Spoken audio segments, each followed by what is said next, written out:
2 weeks ago when a team of heroes refused to bow their heads and accept defeat. That incredible turnaround against FC Basel reflects the indomitable spirit that has taken Borough to within 3 games of European glory for the first time ever in their history. Steve McLaren's men are in the Romanian capital to take on the footballing institution that is Steaua Bucharest. And this, the first leg of the semi-finals of the UEFA Cup. There'll be a lot more away days for Steve if, as expected, he's named the new England boss. But for the moment, with an FA Cup semi-final on Sunday, plus European silverware within his grasp, the next 7 days will determine whether or not his players go down in Teesside history. It is Borough against Steaua Bucharest. Kick-off is exclusive and live on 5, and it's just 15 minutes away.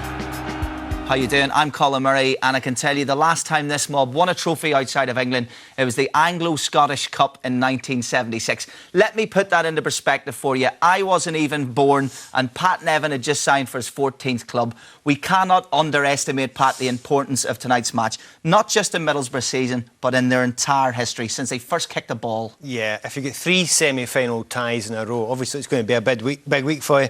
But, you know, I think they're very stretched at the moment. That's one of Middlesbrough's difficulties just now. 4 games in 9 days. There's all sorts of statistics we could go into. Steaua Bucharest, they had the weekend off this week from their league. That wouldn't happen to Middlesbrough. So I think they've got one thing in their mind. 8:30 tonight, still be in this tie. They won't look any further than that. Well, and the thing as well, with it being Easter weekend, the Steaua Bucharest players went to Euro Disney, so they're relaxed as well. The thing about Middlesbrough, when has a week not passed where they haven't played at least 3 games? With a squad like Middlesbrough, injuries kick in, and tonight's no exception. Yeah, Southgate's a big miss tonight, so is Viduka, but I think the youngsters that have brought in have done very, very well. You know, all the way through this season, be it Downing, all the through the team, they've brought players in, and I think there'll be 1 or 2 in tonight, and that's important that they do well. And I think they're quite capable of doing well, and I think the manager's very comfortable with that. And of course, invincible as well after what they've done against Basel. Listen, time to get over to Bucharest. In a moment, we're joining John Barnes, and the man known to Borough fans as Super Coops. But first, well, they say football's a beautiful game, but it's also one of the ugliest. Months ago, there were calls for this man's head, and now he's within touch and distance of European glory. Dave Beckett is with Steve McLaren. Steve, it really does have the feel of a big European night. It is a big European night. It's a semi-final, and the prize is big, a place in the final. So, you know, it's going to be an intimidating one in which our players are going to have to hold their nerve. I guess your big selection decision was in defence, wasn't it? Yeah, that's right. Unfortunately, Southgate's not made it, and Riggett's suspended. So Egeog and young Bates comes in, and it's a big test for them. The experience of Hugo will count, and hope Matthew can stand up to the intimidation and the game. What do you say to a teenager on a night like this? Do you put your arm around him and have a special chat beforehand? No, he's got a fantastic character anyway, and he's got experience in the first team. It's not as if this is his debut. He's played before, and we need a big game from him tonight. And with the strikers you have out there, it looks like you could be going for a goal. I suppose they are good away from home in this competition, aren't they? Do you feel you need a goal? It's always the bonus. You need a clean sheet.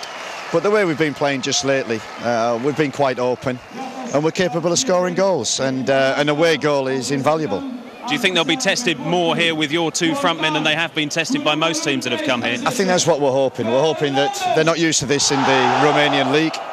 They're not used to this in Europe, and maybe tonight we're hoping Hasselbank and Yakubu can cause them problems. Have a good evening. We'll see you later. Thanks very much. Cheers.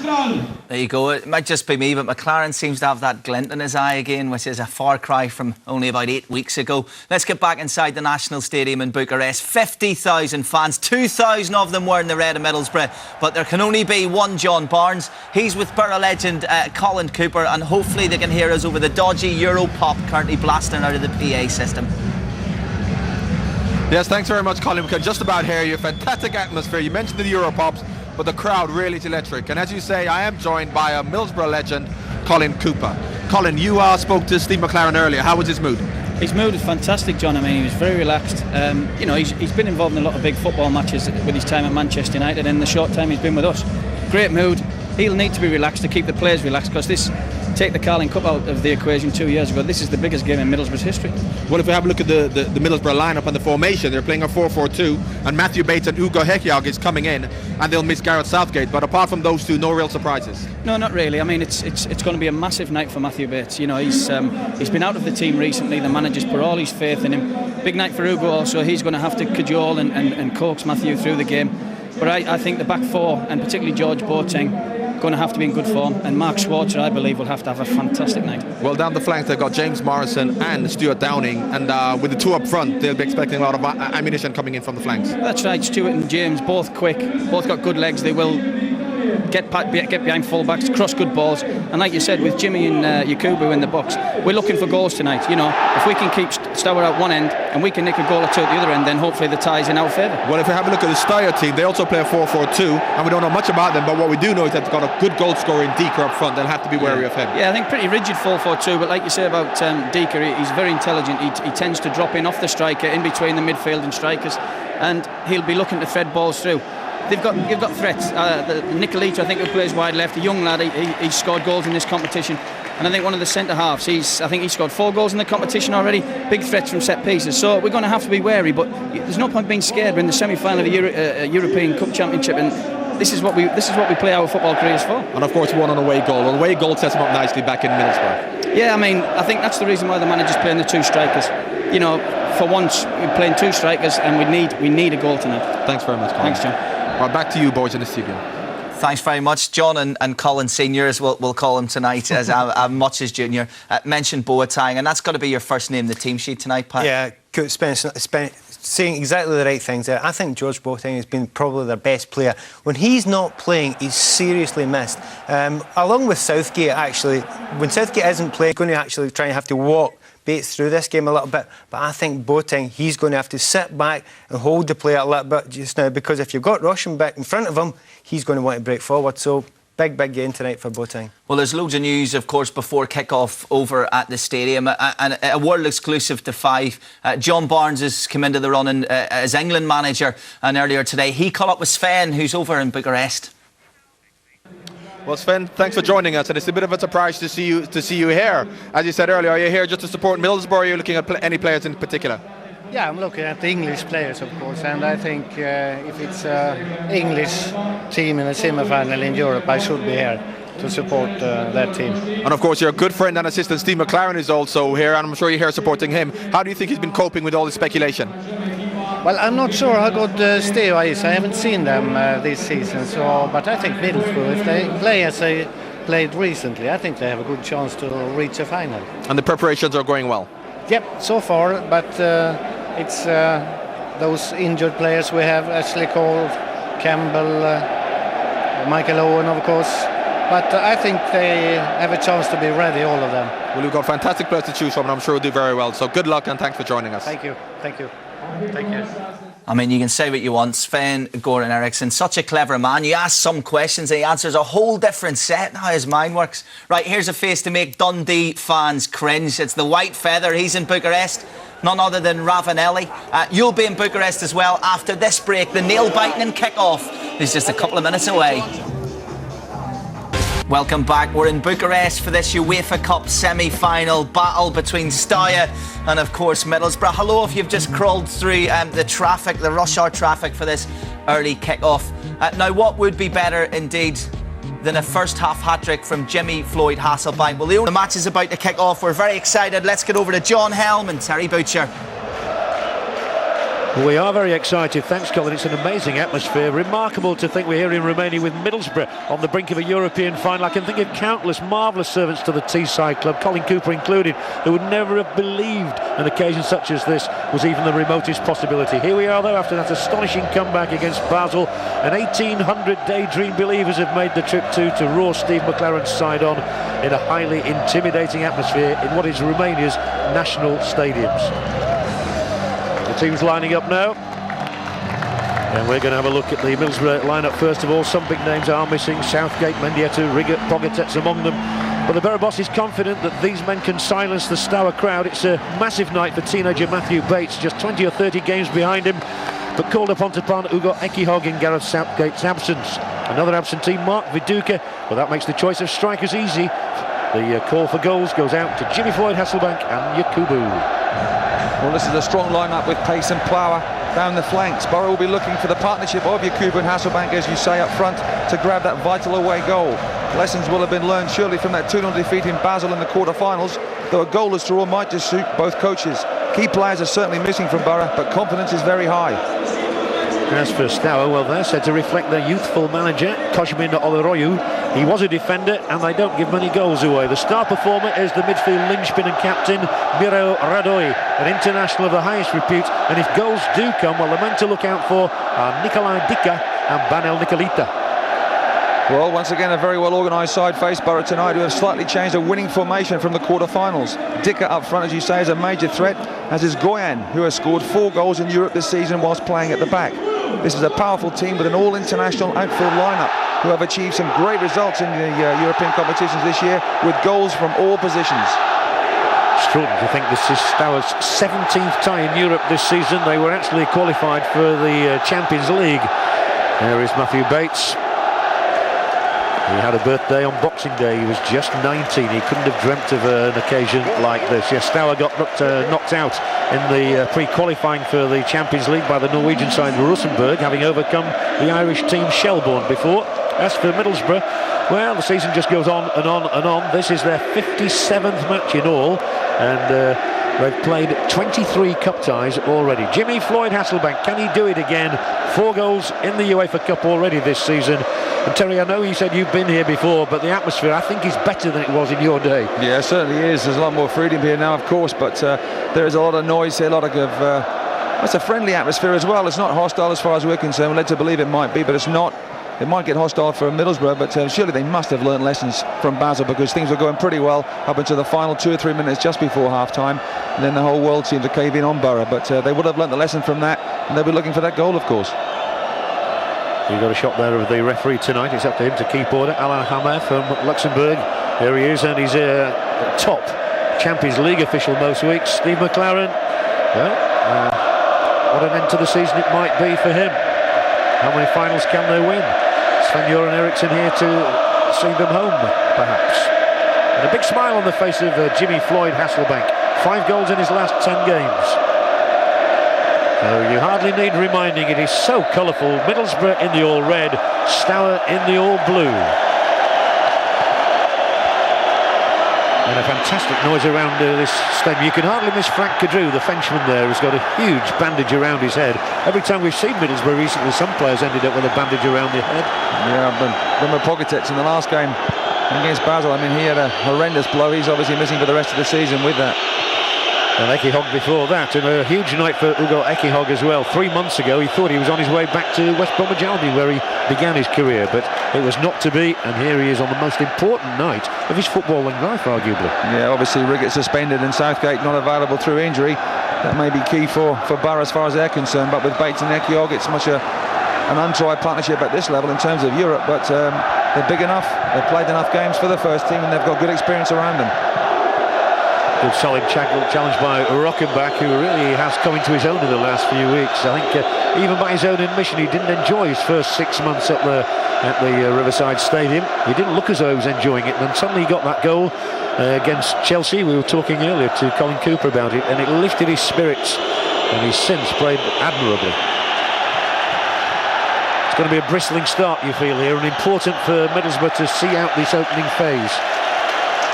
Well, it certainly is. It's the chances. It looks a beautiful pitch as well for them to play on, and they'll be quite very pleased with that. But they've got to play it cagey. Like I said in the intro, 0-0 might just suit both coaches. Although with Steaua, as far as they're concerned, 0-0 they do get great results away from home. I don't think it would suit the fans, Terry. The home supporters always expect to see a goal or two, don't they? Yeah, I'm not saying we're looking for a 0-0. I hope there certainly isn't going to be a 0-0. I certainly hope that Borough score, but it's cagey when it comes to these sort of matches, particularly in the semi-finals. It's more like a chess match. The ball was clattered downfield by Schwarzer. Happily restored to the #1 jersey now for Borough. And he'll be heading for a World Cup shortly with Australia. Hasselbank will break onto this one. Bides his time under the challenge there of Ogararu. He almost trod on the ball. And immediate action from referee Hammer against Rockenbach. Is he going to do a yellow card him? Only in the 2nd minute of the match. I don't think he is, but I think it's going to be a stern lecture.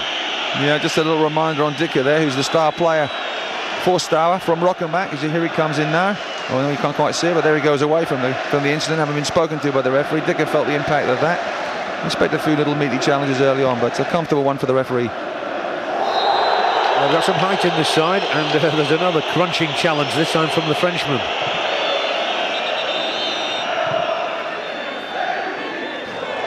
Well, if you come away to a hostile atmosphere like this one, you've got to be up for it, and we expect meaty challenges.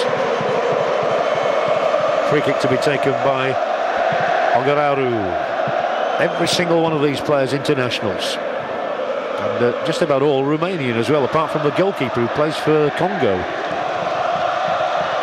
Well played by Yakubu, playing a very withdrawn role there. And Middlesbrough will have their first free kick here for the foul on Rockenbach, who a year ago we were watching him play for Sporting Lisbon. Yeah, we certainly were, just being fouled there. Ogararu again. But yes, we saw him play, and obviously that tempted Steve McLaren and Steve Gibson to go out and get him and take his services to the Riverside. And it's really been since that Chelsea match when he scored early on that he's really come to the fore.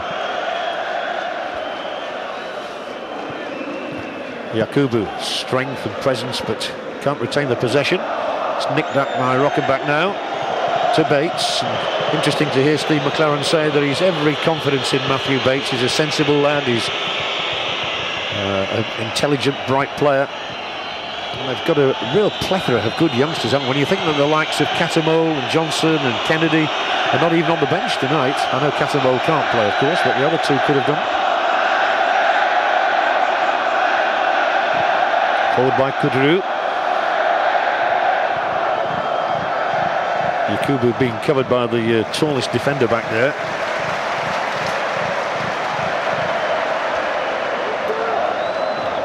Ogararu, who was loaned out last season to a club called Ottolul Galati, but he's back here now, and Ekihog surely will steer this one back to short set.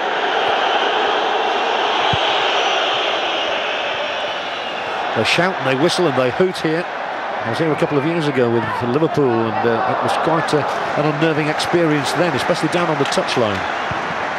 Well, I wasn't here, but my club Rangers many years ago were here, and there wasn't much noise from the crowd, just from the loudspeakers. They seem to play crowd noises through the loudspeakers just to get the atmosphere going, but there's no need for that tonight. It's a wonderful atmosphere. This is what semi-finals in Europe are all about. It's a good stadium, even with the surrounds. The spectators are a long way from the pitch, but it is a good stadium. Rockenbach on to Kudru. It's good shape about Middlesbrough these days, and again Steve McLaren positive, saying that at the moment they're playing with the wide man and scoring plenty of goals. They're confident. I think with Yakubu and Hasselbank in the middle as well, if they put good crosses into the box, then they've got a right good chance of getting someone on the end of it. There is Kudru looping the ball forward and getting on the outside as well, and he should get a cross away here. Kudru's ball in will be accepted by goalkeeper Carlos Alberto. He's the one who plays, as I said, for the Congo. It was a good break down the left-hand side. The ball itself wasn't bad. He was stretching to make the cross. Two players on the far post. Couldn't quite get his foot round it. It's not a bad cross. Comfortable catch for Carlos, though.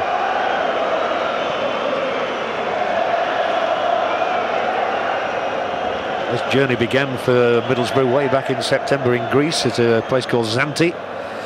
And then they overcame Grasshopper of Zurich, Dnepropetrovsk. There's a decision against Berra here, handball. One of the most impressive sides they took on, and that was AZ Alkmaar, a club that's figured in your past, Terry. Yep, they went away to Holland and drew 0-0. They've had some pretty good results, Middlesbrough. They haven't played as many games as Steaua have. Steaua played 16 matches in the competition, well, in Europe, not in this competition, but in Europe.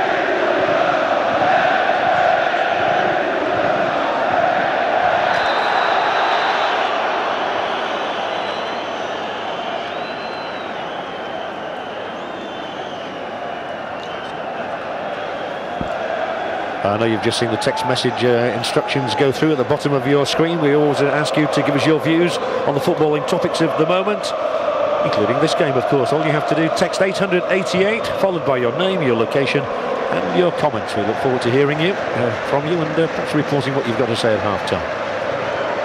Kudru's ball in field, easily accepted, and then driven forward by Radoi. He's played 35 times for Romania now, Radoi. Looking to hit a Prita up there. Now Yakubu. And he steered the header down very well indeed, and there'll be a long-range shot here. And it's going to go wide. But encouraging stuff that. It was a beautifully delivered ball, and Morrison couldn't whack it into the net. Yeah, there's the ball up, and good headed back down here by Yakubu, and he's thinking about it here. Morrison, shall I take it on?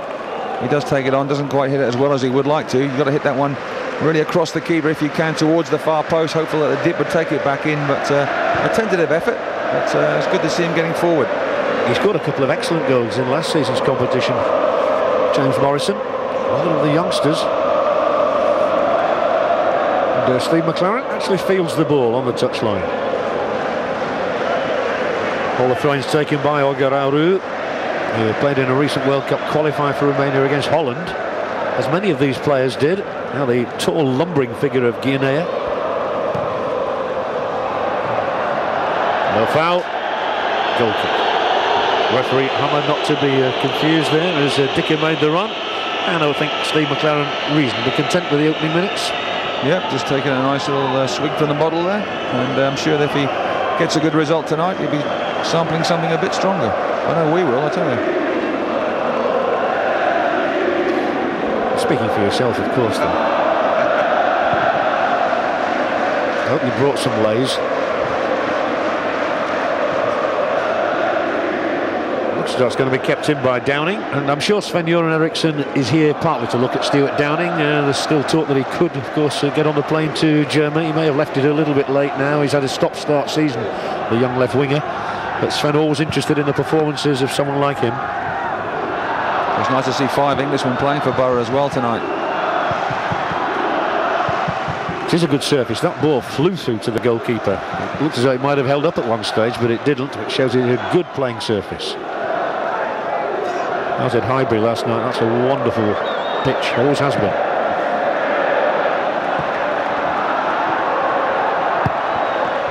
Long looping ball, and Dickerson, and so was up return. First chance really. And Dicker goes down onto the deck. Well, all it was really was just one speculative cross into the box. Middlesbrough not able to deal with it. Here comes the ball in. It goes to, it's headed up in the air here, and no one reacts to it. It comes back, and Dicker, little speculative little lob there. Ekiog couldn't quite get to him. If he just kept that down, that might have gone into the top corner. That was what he was trying to do, get it in that top corner. But no worrying signs then. Pleasing signs obviously there, but I mean, worrying signs from Middlesbrough point of view. That one harmless ball in the box did cause a bit of panic. Rocking back for Borough, and a little deft header from Hasselbank down to Downing. They closed down quickly to Steaua, no doubt about that, and Hasselbank gets closed down so quickly his shin gets a good wrapping. An apology forthcoming from the offender Ogararu, and a free kick for Borough. I think Jimmy just felt that one there. I think he was thinking about the foul anyway. He just took his touch to the side, and I think he's just been raked there by the studs of Dicker, who's not afraid to put himself about, because he got on the receiving end of a Rockenbach tackle early on. Now he's the one that's making the tackle. Sampling a bit of revenge, I think. Now with this bowl of a stadium and the track around the back of the goals, it looks a long way away, does this, for Rockenbach, but he'll loop it in there, and Yakubu gets a header away, but it's a harmless header.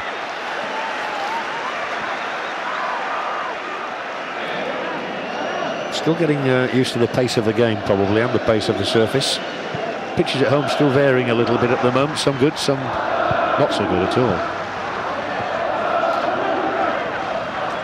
It's amazing how many clubs have had problems with their surfaces this season. And most of the clubs don't play their football or their reserve football at their home grounds, do they? So, yeah, there has been a problem, but this is a fantastic surface. It's a nice bit of grease on the surface now with the dew coming down. Beautiful conditions for football, and both teams just sizing up each other at the moment. No real opportunities. One shot from Dicker just over the bar, one from Downing just wide. So honest, pretty even so far.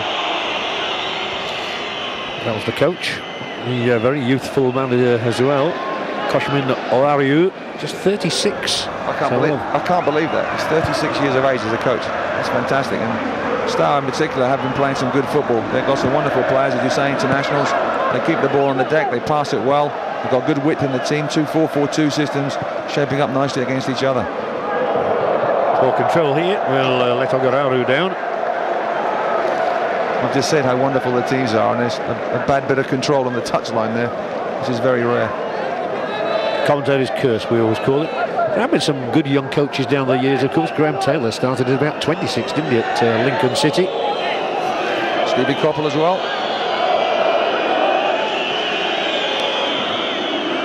Now, there's a lapse. A giveaway of the ball, a rare giveaway by Georges Boateng. I always think he's absolutely critical to Middlesbrough cause. And he'll be one of those harrying back now.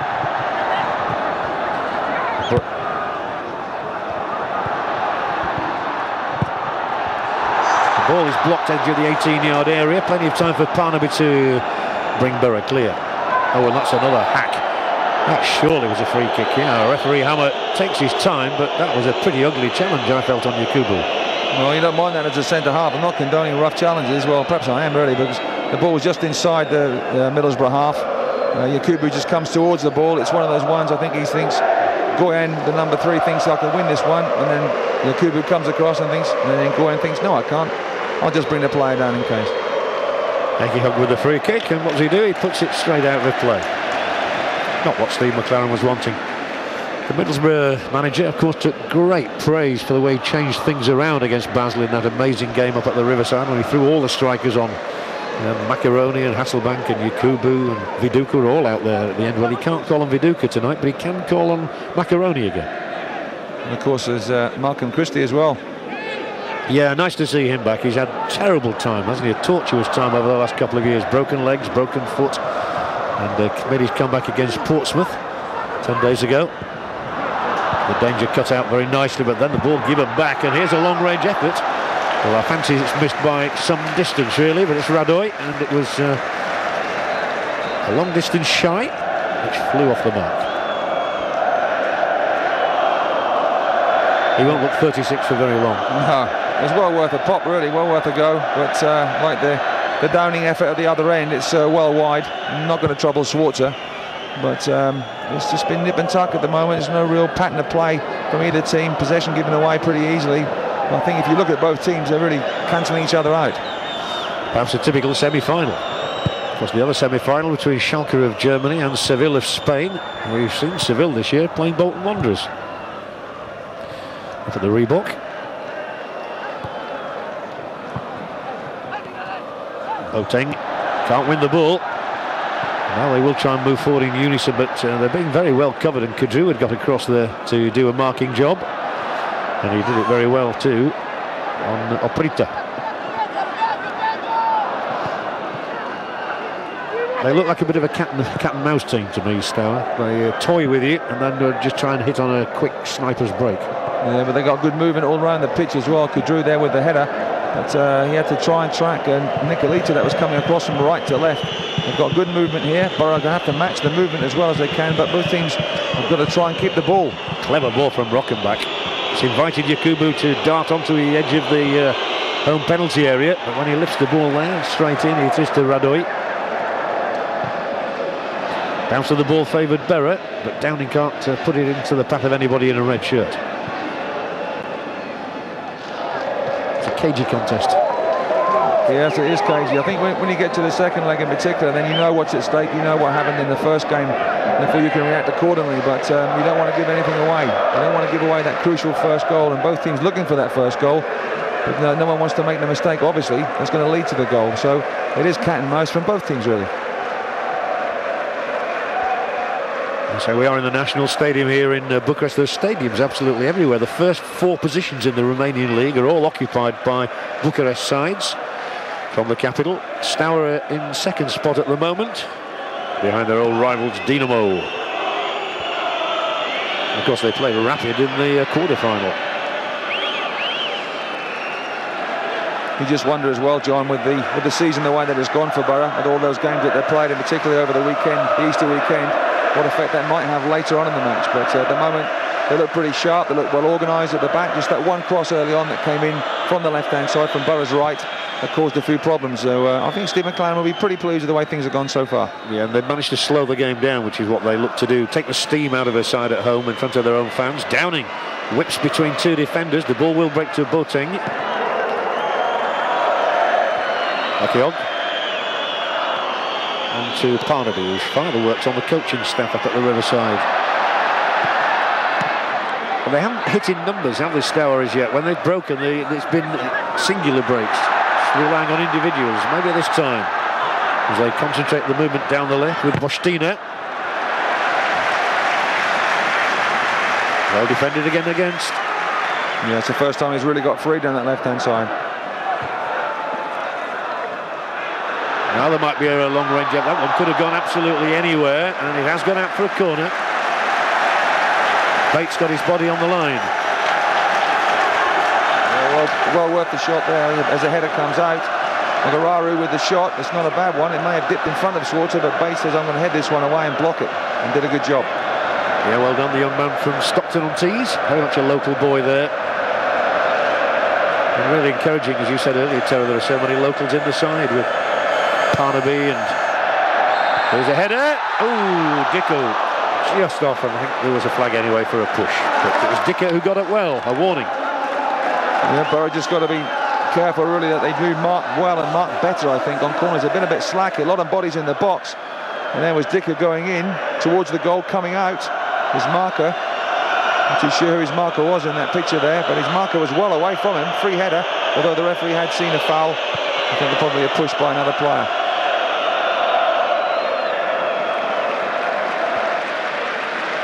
And 3 of the Borough substitutes are told to warm up for the first time. That's only just to loosen the muscles. Nothing sinister about that yet. There are no changes planned in personnel by Steve McLaren. That's a decent ball over the top, and well defended once again by Ekihog, who's relishing the experience, captaining the side here in a European semi-final. Lugo Ekihog. And a tremendous capture from Aston Villa for Middlesbrough over the years. So has Boateng. Yeah, they've got their work cut out here at the moment. Borough can't get out. In the last 5 minutes, they've really been heading long balls. Yakubu's not been winning them. It's been easy pickings for the Steaua defence, and Steaua just starting to turn a little bit of a screw. They're the first Romanian side to reach a European semi-final since 1989-90 season, Dinamo. But of course they do have pedigree. They won the European Cup back in 1986 against Terry Venables' Barcelona.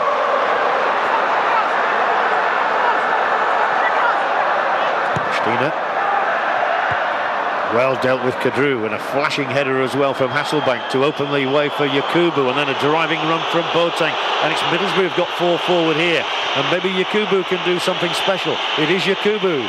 He lays the ball off for Downing in the outside left position in the old vernacular, and then Rockenbach in here towards Hasselbank, and a good clearing header from the big fella at the back, Guillaume.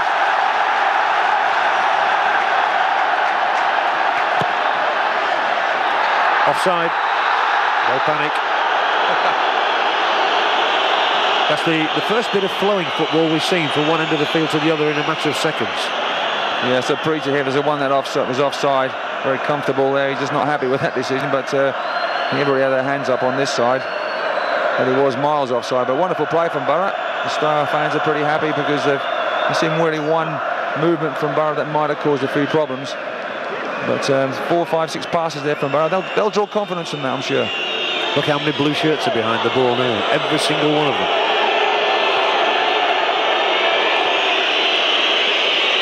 That's why the fans are a little disconcerted at times, that they do have this reputation of being a very defensive-minded side. Steaua. Well, you've only got to look at Villarreal, the way that they've made great progress. They're not defensive by any means, but they do get people behind the ball. They have got a very good shape. Steaua have got a very good shape as well, and they're very much used to each other. Yeah, I think Greece winning the European Championships might have a bit to do with this. That's the way they played, and others have copied them. Can they emulate them? Decent clearing header, but it will drop to Boateng. Then Kadru. Downing stays out on the touchline, then he'll drift in field. And he'll try and find his man Yakubu in there. Yakubu's been very well policed so far. It's a good word for this stadium. I think it's the army team, of course, Steaua Bucharest. The word Steaua means star in Romanian. I've been practicing that one, Terry. Don't know how your Romanian is. Here's a whipped ball in and whipped out as well by Guionea. My Romanian is not very good at all. In fact, it's non-existent, but it's all about football now. That's the language that they're speaking out there, and Borough have done pretty well so far. Kudrow trying to play the ball down the line and keep it in, but he couldn't. So Staua's throw. It's funny, Romanian footballers have never had many headlines over the years, and yet they've played in 3 European Cup finals. I saw the one in Barcelona when they got absolutely hammered by Ruud Gullit and Marco van Basten, 4-0 AC Milan on that occasion. When the Steaua wore the worst strip I've ever seen in my life. It was claret with mauve numbers. Thank goodness for the blue and yellow. Well, I mean, you have to admire Romanian football because they are a very powerful team. You don't want to have Romania drawn in your team. There's or in your group. There's Steve McLaren. He's got his pen. He's going. Hasn't had time, of course, to make too many notes, I feel, so far in the game because things have gone pretty well.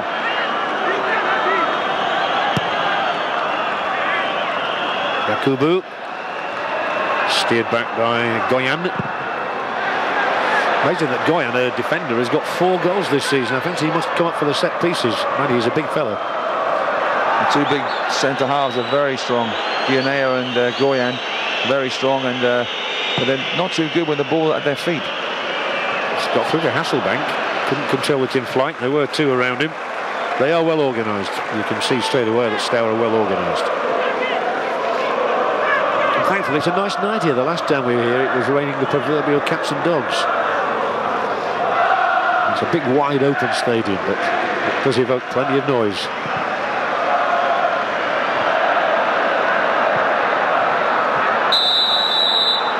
Free kick, Berra.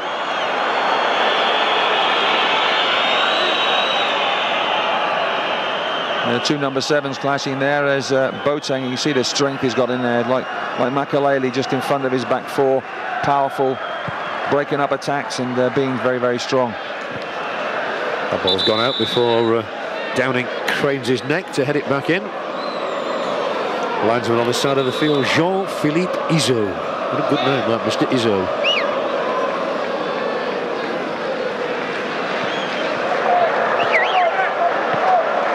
Now, Ogararu. I don't think I've ever done a Romanian match before when there's not been a Dumitrescu playing. There always was a Dumitrescu, not now.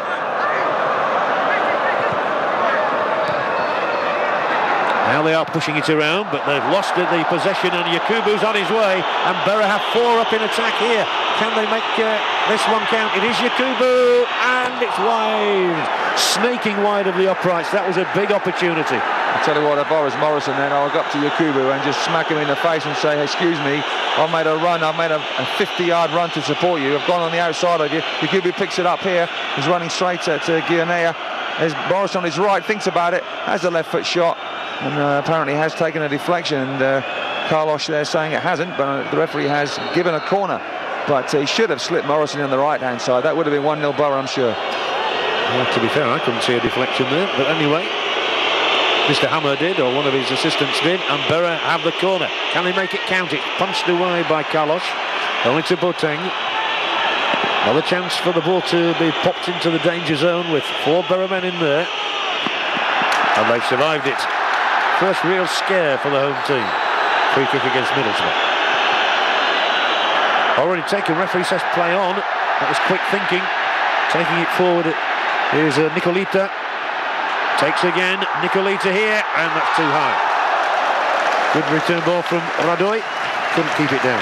Yeah, the game is opening up here. Good, powerful play from both teams, and particularly from Middlesbrough. Then should have been 1-0, but there's the break, there's the 1-2. He has the shot, can't keep it down. Schwarzer not tested, but end-to-end stuff, and at last the game has opened up. It was very cagey, both sides having a look at each other for the first 25, 26 minutes, and all of a sudden we get chances at both ends.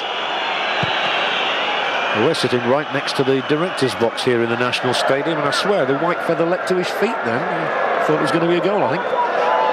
Well, it would have had to be something special to beat Schwarzer, but Yakubu there's the man. He really should have done better when he was on the edge of the box and had a choice of Morrison. But his shot was still a poor shot, took a deflection. Rockenbach will lose out in his midfield duel with Bostina. He's on the ball again now. Coming field from his left-sided duties, Bostina. The player on the ball this time is Paraskif. Well, they haven't caused Mark Schwarzer a single problem as yet. Nor will they now for a moment or two because of the Rockenbach. He twisted his head one way and played it the other, played the ball the other. Clever. Must be like his countryman Ronaldinho with that pass. Fantastic.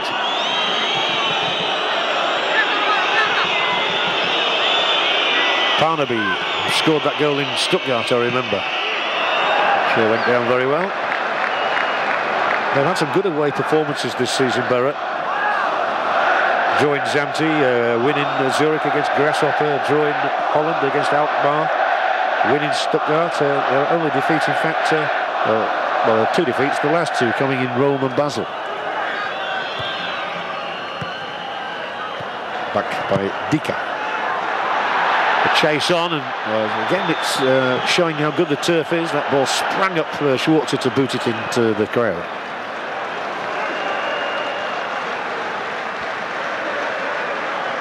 Well, you can actually say that Middlesbrough silenced the crowd there, judging by that shot. Looked like the old football referee, Kevin Lynch. I swear it wasn't. I'm sure we're going to get some shots. I've seen one already of the owner of the club, Gigi Becali. He's a real character. More of him later when we do see him. But for the coach for the moment, studious concentration. Throw to come from Orgararu. He angles it, and it's touched through. It's tickled into the area. Oh, it's a brilliant strike! An absolutely brilliant goal. Dika swung on it, whacked it into the top corner beyond Schwartz's left hand, and that is a goal of a genuine striker. Well, it's a wonderful finish. Steve McLaren not very pleased at all with the marking in that Middlesbrough defence. It's a long throw coming into the box, just helped towards the middle of the goal. The Borough marking wasn't very tight at all, allowing the striker to turn. Here comes a throw, which just helped into the box. There's Dika. It's marked, I think, by Boateng is the one. There's 2 Borough defenders behind him. There's Boateng. He can't see the ball. You can see it now, all right. It's in the back of the net because it's a wonderful turn. The writing has been on the wall before with Dika, with 1 cross in the box. Look at that. He couldn't put it in a better spot, really. Schwarzer got a cross, got a touch to it, but it's in the back of the net, and that's a hammer blow for Middlesbrough, really. Their first shot on target, the first time Schwarzer's been tested. That man Dika, he's got the start that Steaua wanted. Yeah, why do they make themselves invisible when they've scored goals like that? No need to put your shirt over your head. It was a cracking strike, and it was reminiscent of the one he had earlier in the match, which I said at the time was a warning, because he turned then and got a shot away and had really no right to do. Yeah, but Boateng was marking him. That's what I find disappointing from Middlesbrough's point of view, is that they have a midfield player marking a striker, really, in that sort of key area. And he allowed him to turn. I mean, when the cross came in early on in the match, and Dika just hooked the shot past the post, it was Ekiel that was marking. Ekiel wasn't tight enough then. But obviously they've paid the penalty now of not giving the respect and getting tighter. And he's put it in the net and made Middlesbrough pay. The danger to Borough now is it's really lifted the crowd they're right behind their side. Similar to what happened in Basel, except we had to wait longer there. 41 minutes, I think it was, before the first goal went in on that night. And now we'll see how Borough respond themselves. Hasselbank to Downey. Opening up just a little bit for Rockenbach. Playing the ball around neatly here. They mustn't be rocked by that goal. If they are, they mustn't show they are.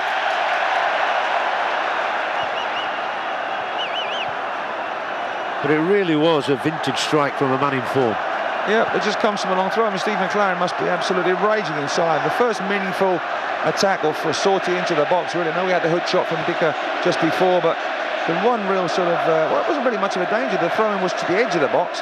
No marking there. Helped in towards the middle of the penalty box, and then bang, it's in the back of the net. It did look, though, Terry, to me as it was a rehearsed one, because just the way he angled the throw, he knew exactly where he was putting it. Yeah, but when the ball goes to the edge of the box, obviously the midfield player then sees that the striker's available and passes the ball into the box with ease, under no pressure. And obviously Dika turns under no pressure and puts it in the back of the net. And you can see Middlesbrough giving the ball away. Olaru there, the coach, he'll be delighted. Doesn't show it at the moment, but he'll be delighted. Look, how easy is this to play the ball in? How easy is this for it to turn? And how easy is that for the ball in the back of the net? I mean, that's a wonderful turn. He hasn't done a lot to move the ball. He just took a touch to the side and then hit it. It was crafty. And, oh, yeah. I mean, yes. I mean, you have to admit it's clever play, but a poor defensive goal, and Steve McLaren will be raging. Yeah, and no Gareth Southgate, of course, tonight, and no Emmanuel Pogatetz. hopefully Southgate will be fit for the second leg. And maybe fit for the weekend in that FA Cup semi-final. Another massive date for this football club. You can scarcely believe what's happening to them. That's a yellow card. And the one who's got it is Paraskif.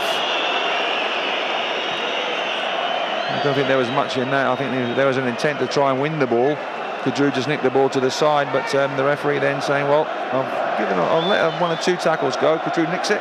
He comes in. You see his foot is down. He's not really, his studs aren't up. Kudru has to go to the ground, and he's gone to the ground all right because he's delighted. And then he gets swamped by his teammates. Well, I hear what you say, Terry, about the defending. I still think it was an excellent strike. And, well, they lead by it. Steaua Bucharest, and it's game on for Middlesbrough now. It's really important they don't concede again. It certainly is. Sorry, John. You look at Basel when they conceded a goal. Within 2 or 3 minutes, they conceded a second goal. Then they had a mountain to climb in the second half. Now, the game's still firmly in the balance, and Steve McLaren will be thinking to himself, look, it's 1-0. OK, I think we'll probably take 1-0 defeat before the game to take them back to the Riverside. But if we can get a goal, it does change the whole complexion. It doesn't matter where you get the goal. Are you there? He's written down a few notes, I'm sure, but he'll be delighted with that goal. Steaua Bucharest 1, Middlesbrough 0. And it's the 28th goal that Steaua have scored in Europe this season. Astonishing number. We were saying that they're basically a defensive side, but they've got their goals in Europe, I've no doubt about that.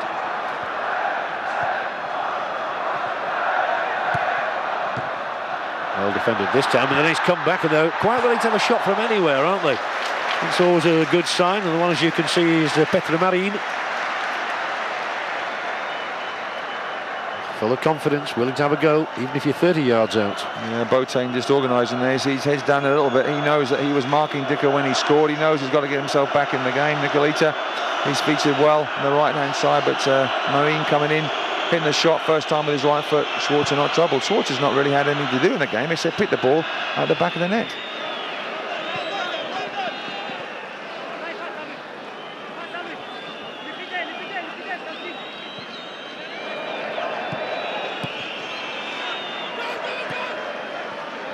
Here's the goal scorer, Dicker. I think it was Boateng who missed him earlier as well when Dicker got it for a header, a clear header.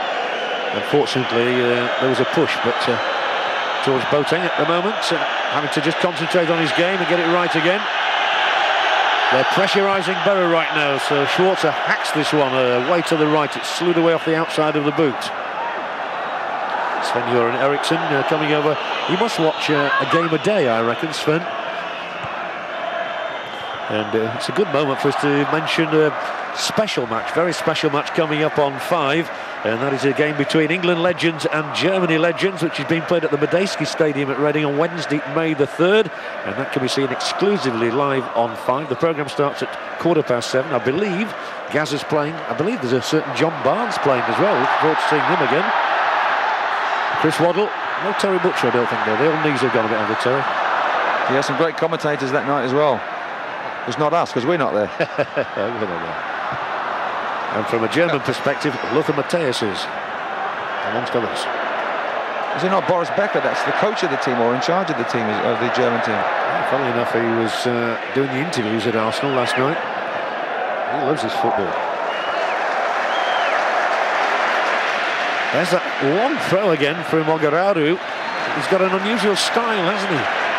It's not quite from the same place, but they picked the man out again and kept possession. That's the name of the game from throw-ins, keep possession.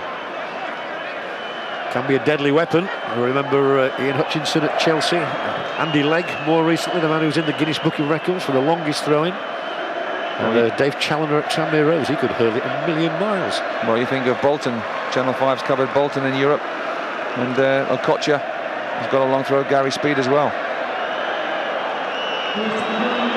Hasselbank now. Borough trying to hit back. Downing first time ball in, but 2 defenders to cover.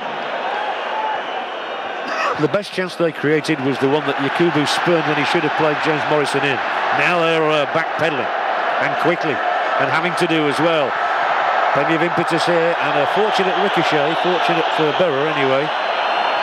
Referee said play on, and they will play on here with the left-sided Bostina.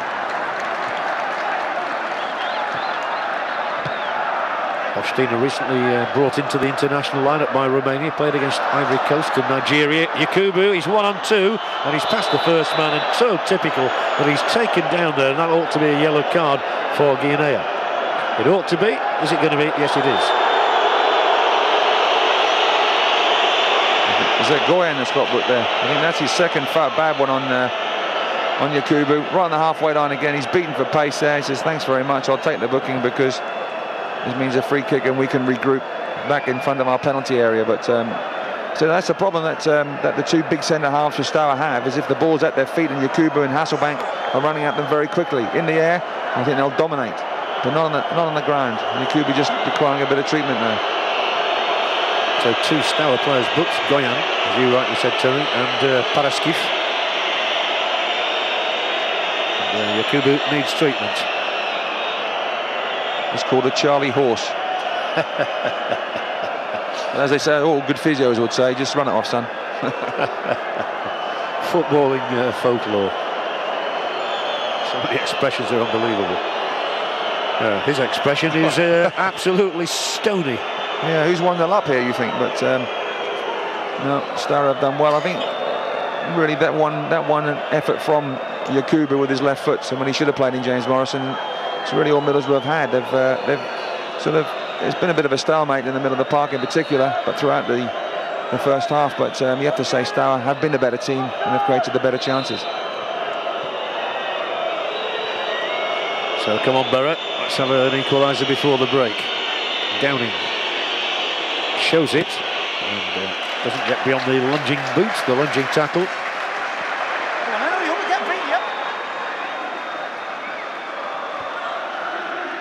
Malcolm Christie's warming up at the moment, so is Massimo Maccarone. Now Downing, more time to supply, and it's not the greatest of crosses, it was very deep, didn't really involve anybody.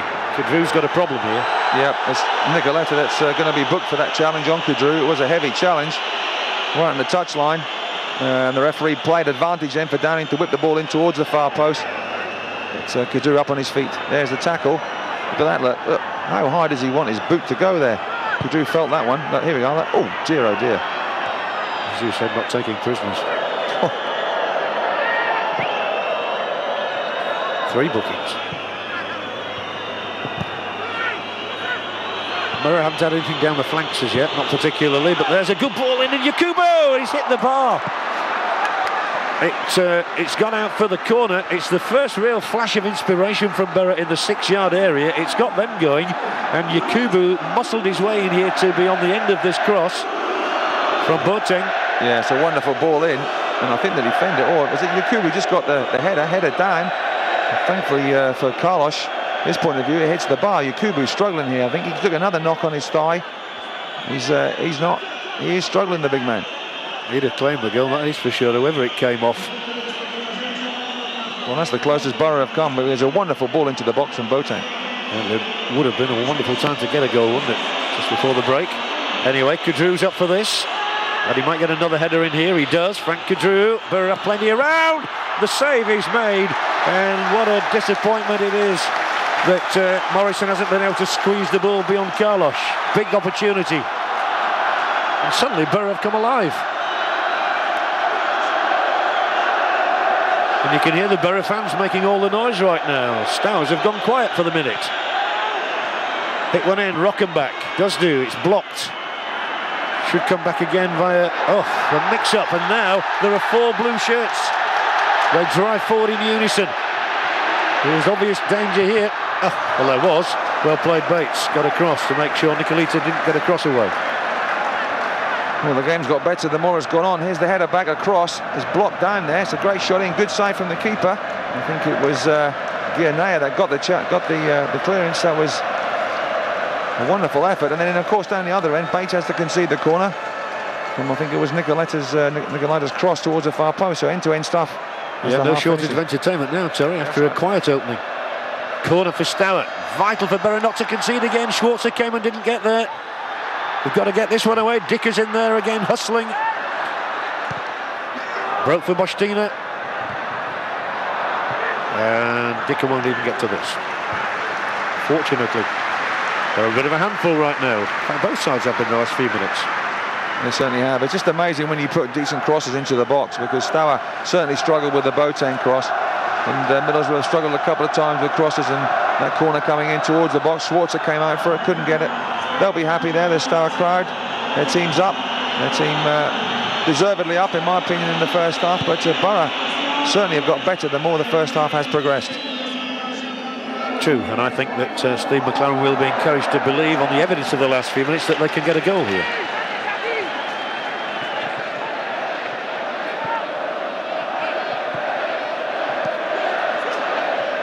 Rockenbach with that nimble footwork of his.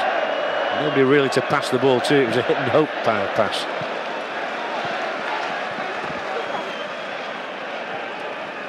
He seems to have shrugged off that little knot. As I say, Steve McLaren will be pretty happy. He's scratching his head there, but I think he knows what he's doing and what he wants to do and what he wants to say at half-time. A couple of minutes away from half-time now. Coming up to 5 years since he took over from Brian Robson at the Riverside.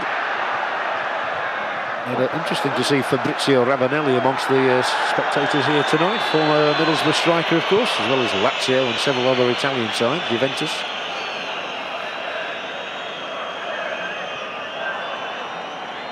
He looks very lean and mean as well, Ravanelli.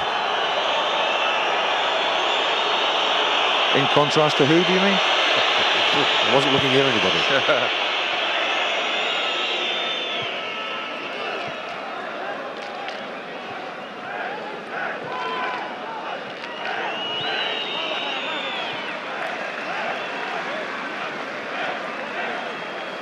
Stuart Downing with the throw. Tantalisingly close to an England World Cup call. There are a lot of players who are probably in that position, but I think Sven knows the majority of his squad without doubt, hoping that there are no more injuries like the one to Ledley King the other day, of course. 1 minute to be added. Thought there might have been a touch more than that, but anyway, it's long enough to get a goal, and it is Middlesbrough who are in the possession. With Frank Kadru.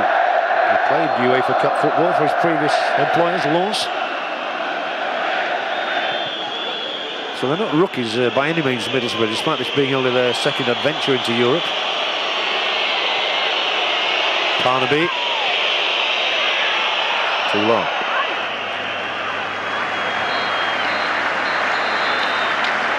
Your overall thoughts, Terry Butcher, on the half? Yeah, it's just the ball, it's just possession in the final third, really. The ball up to strikers and the wider players in particular. When they have played the ball out wide and got the ball back into the middle with Rockenbach and Boateng, they've managed to spread the play pretty well. But they haven't kept enough possession, I think. Middlesbrough haven't kept enough possession in Staua's half. And Steaua that have been the more dominant and more comfortable. But having said that, you know, it's been a cagey game so far. I think that Middlesbrough will be agreed that they're probably 1-0 down. But having said that, Steaua have had that bit of brilliance from Dicker that has resulted in the only goal of the match so far, and do look pretty comfortable themselves. That goal, though, has opened things up, and we're looking forward to the next 45 minutes as we head towards the half-time whistle. And Mr. Hammer has the whistle to his lips now, and that is it. So a single goal and a really excellent striker's goal from Nikolai Dicker. He's fifth in the UEFA Cup this season. He's done to Middlesbrough what he did to Vålerenga and to Lens and to Heerenveen. And Dicker's strike is good enough to give Steaua Bucharest a single goal advantage over Middlesbrough at half-time. But don't despair, Middlesbrough, as we know, can hit back. They've done it before. Half-time score here in the National Stadium in Bucharest. Steaua 1, Middlesbrough 0. Thanks, John. Hopefully Terry and yourself will not be adding any words to Steaua goals in the second half. But at half-time, Dika is giving the Romanians the edge. John Barnes, Colin Cooper and Pat Nevin with the reaction after the break.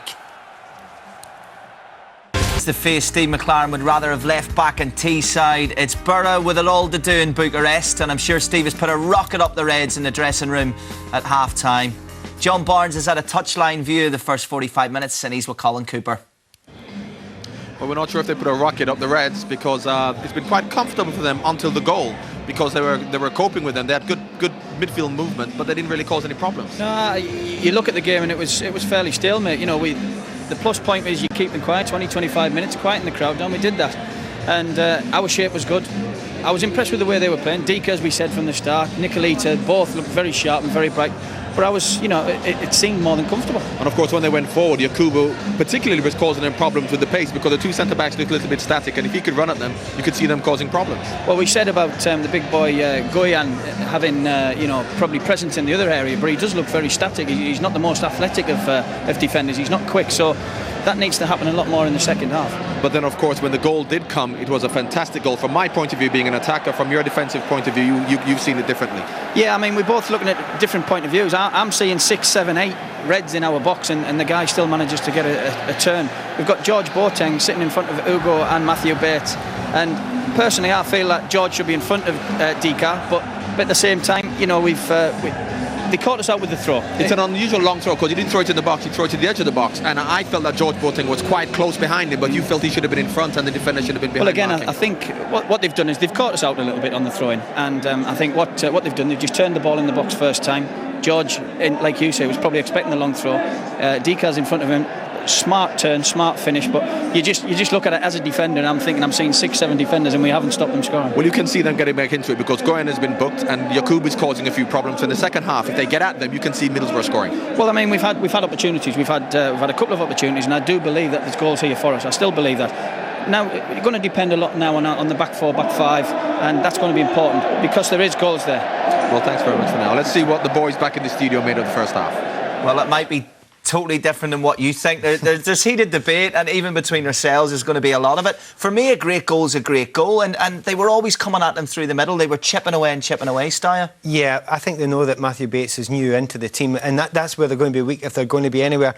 And we see it all the way through the first half that you're expecting Ehiog to be very close, and he isn't close enough some of the time, and Matthew Bates is maybe getting slightly ahead of him some of the time, and that's a problem. Look at Bates, he's asking people to keep a straight line, keep a line with me, I want to be in line with all of you. He's getting close enough to Dika there, but we see a good opportunity to see it here.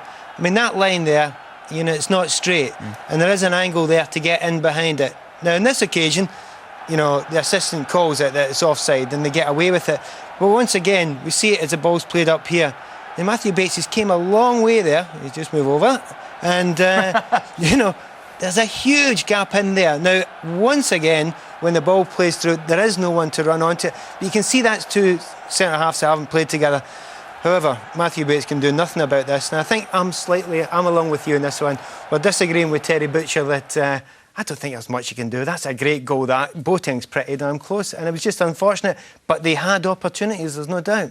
Well, they did indeed. If we take a look at some of those, and we heard Steve McLaren say, we're playing with 2 up front, we're an open team now. Did it do them justice? Well, they were tight for the first 25 minutes. That's the way you always want to be. But this was the first real chance. Now, I would suggest at this point, defender looking away, I think he has to play it in there, and then you get a shot on goal. He doesn't. What he does is he runs into a crowd. Now, if it takes a deflection and goes in, fair enough. But this was the last 10 or 15 minutes, and I think Middlesbrough started getting up there. The chances started to fall. Yakubu gets in there again. But the balls are falling down, but they're not falling to the man you want them to fall to, Jimmy Floyd Hasselbank. Now, watch this. Look at that pass. We just put it in. We're calling it a Ronaldinho. Look where his eyes are looking. Rush him back. A beautiful bit of skill. If you missed it, we thought we'd just put it in the end. It would be slightly better if you could possibly do it up in the last half of the park. That would be good. Well, listen, if there's one thing we learned about Borough this season, they love second halves. It's live next in 5. Good friend with Terry Butcher. He hasn't asked him yet about the England job, so I'll do it now. Who's going to get it, Terry? Oh, blimey, I'll try and sit in the fence here if I possibly can. Steve McLaren, obviously, must be one of the real front runners. If he manages to pull this one off tonight, then I think or this semi-final and get through to the final, then he must be odds on. But he's the one that's seen the England scene from the inside from the last couple of years. He knows exactly what it takes to make England tick, so he has to be the favourite. But what they must guard against, Terry, is not just going on a whim and on a team's good form at the moment. It's got to be an overall decision based on who's the best candidate for the job. It simply has, whether he's foreign, whether he's English, whether he's British, has to be the best man. So here they come for the second half, and what a vital 45 minutes in the history of Middlesbrough Football Club. We've been royally entertained at half-time round here. There's some wondrous sights in the crowd, but the not too wondrous sight is that scoreline. Steaua Bucharest 1, Middlesbrough 0. Vital that Middlesbrough don't concede again, I reckon. And of course, needless to say, an away goal would be a terrific bonus. Let's hear from Gareth Southgate in a minute or two. I think Dave Beckett's going to grab a chat with him. It's a shame he's not playing out there. Dave, you got Gareth with you? Gareth, what's the message in the dressing room at half-time? That we have to stay calm. You know, we know there's going to be a period in this second half where we're going to come under pressure, but you know, we've dealt with most things. We can see they break very quickly. You know, ideally we'd pinch a goal, but we need to keep possession a bit better and stay calm. And you know, we don't need to go chasing too much. Thanks, Gareth. Okay. Yeah, I think we reckon that he'll be a very good manager one day, Gareth Southgate. He's got all the credentials. A very sensible chap. Well, perhaps he's far too sensible to be a manager. No, but he is. I mean, if you look at him, the way that he goes about his work, the way that he's played over the last, what, I don't know, seems like 30, 40 years, but he's definitely got management material in him. He thinks deeply about the game. He's a great professional. He's got high standards as well. There are no substitutions, so that means that both sides will start the second half as they started the first, and indeed ended the first half. One goal then from Nicolae Dica, who's got 70 league goals in Romania, an 11-cap man for Romania. He came from a club called Argeș Pitești. I once went there with Nottingham Forest in Brian Clough's day. I think it was fair to say Cloughy didn't enjoy his time in Pitești, but Forest did. They won the match 3-0. Well, Middlesbrough ain't going to win this one 3-0, but I hate to say that they'd settle at the moment for the 1-0 scoreline, but that might be the case. So we're underway again. Morrison's touch back to George Boateng. Borough so far haven't been able to utilise the flanks particularly well, but here is a dash for the left-footed Downing, who win a throw-in, not a corner. It's a sea of blue and red around here, the Steaua colours, and it's a very attractive stadium, I have to say.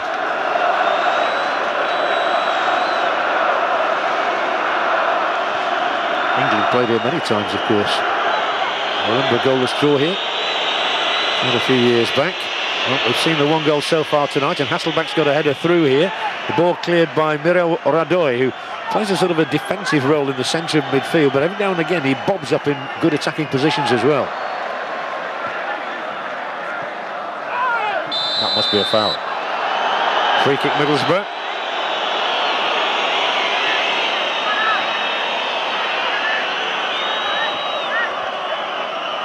There's definitely a foul on Rocco-Mack. We actually heard the shout before the foul was given there.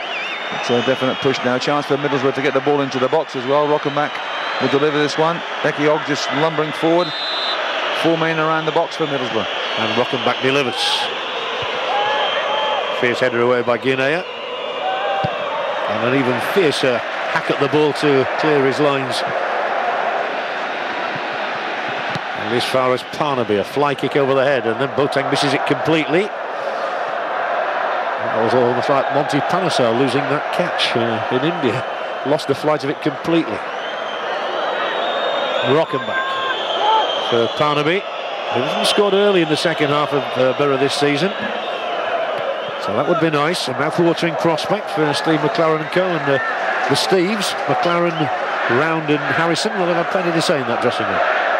Yeah, I think Gareth Southgate was exactly right. Just stay calm, because there's no point going gung-ho and trying to get a goal back and losing a second goal. That would be probably fatal. But they've got to try and get a goal if they possibly can and stop a counter-attack like this. Yeah, from Aprita, and he's got to get all the way into the area, and Schwarzer stands on his line, not quite sure whether to come or not, and in the end he's got his hands on the ball, and gratefully so too. Well, that was real menace presented by Aprita. It certainly was. A breakdown here. And looking across to see where's Ekiog, when's he coming? Where's he coming? Now he goes towards the ball. Narrows the angle, comfortable save in the end for Schwarzer. It wasn't the best of balls across on his left foot, and then he's trying to pick out Dicker on the near post, but he's never going to do that, and Schwarzer did his job well. It was almost as though Aprita couldn't believe how much space he'd got, but he didn't appear to be the quickest either. Here they come again down the same flank with Bustina. He's figuring prominently with that left boot of his. This time Parnaby does get a sliding challenge away. And free kick here against Middlesbrough, against Boateng. And I wonder who those two chaps are. Get that picture off pretty quickly. I'll tell you what, Terry, I'm glad that the producer didn't take us up on that offer of stripping to the belly, you know, like those fans in the stands. And the crowd are roaring here, they can sense something on. was a slashed shot which flew way over the top of the bar. Malario there just out on the sidelines. It's not a bad switch of play across here to the right back area. I think it's Ogararu that comes forward, thinks about the shot, can't pick anybody out, has a shot. It's well worth a try there because he's got the whole goal really there to aim at. Tries to slide in, Katru comes across, Schwarzer says that's a comfortable save. Apart from the early cross towards the near post in the second half and the goal itself, Schwarzer's hardly touched the ball. No, I think that's a fair comment. Dicker did have one chance before he scored, but he does look menacing. Still Parnaby with the throw for Middlesbrough, regular right back these days. McMahon, one of his challenges, out through injury, of course, at the moment. No Michael Reisiger these days at Barrett, and there was a push there, so there'll be a free kick. A bit of discourse. I'm not quite sure whether they're speaking in Dutch or Romanian. Hasselbank and Paraskif. Well, the referee surely will award the free kick here. It was a bit of a lumbering challenge from Ugo Ekiog. Biding his time, Bostina. I think he wanted to take that free kick more quickly, but referee Hammer got in his way somewhat. So they'll entrust it to Marin instead. No, they won't. They'll entrust it to Nicolita. So Swinger, well headed away. Well, this could be interesting if Yakubu could just latch onto this one. Well, Berra will latch onto it, and Yakubu's got a second nibble at the ball.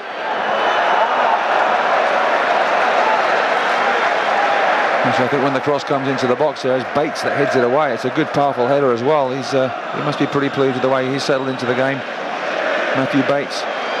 But Borough need so much sturdiness at the back. They need a bit more going forward.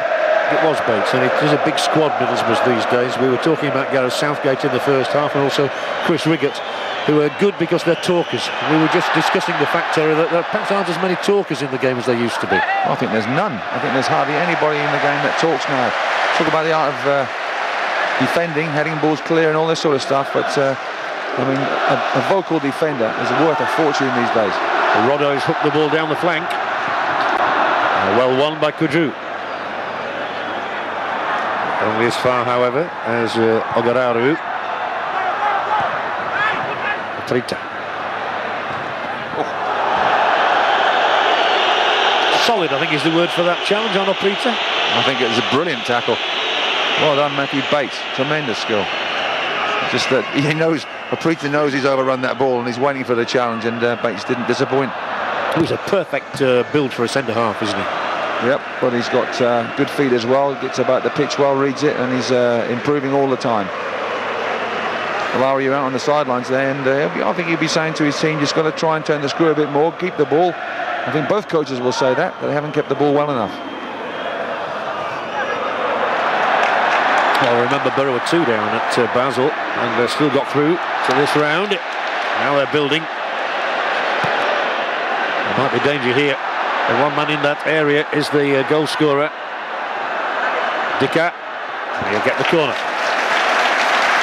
Yeah, you sort of worry really when crosses come into the box. Well, in fact, it was a flattish cross to the edge of the box there. Has helped on, just like the goal in the first half.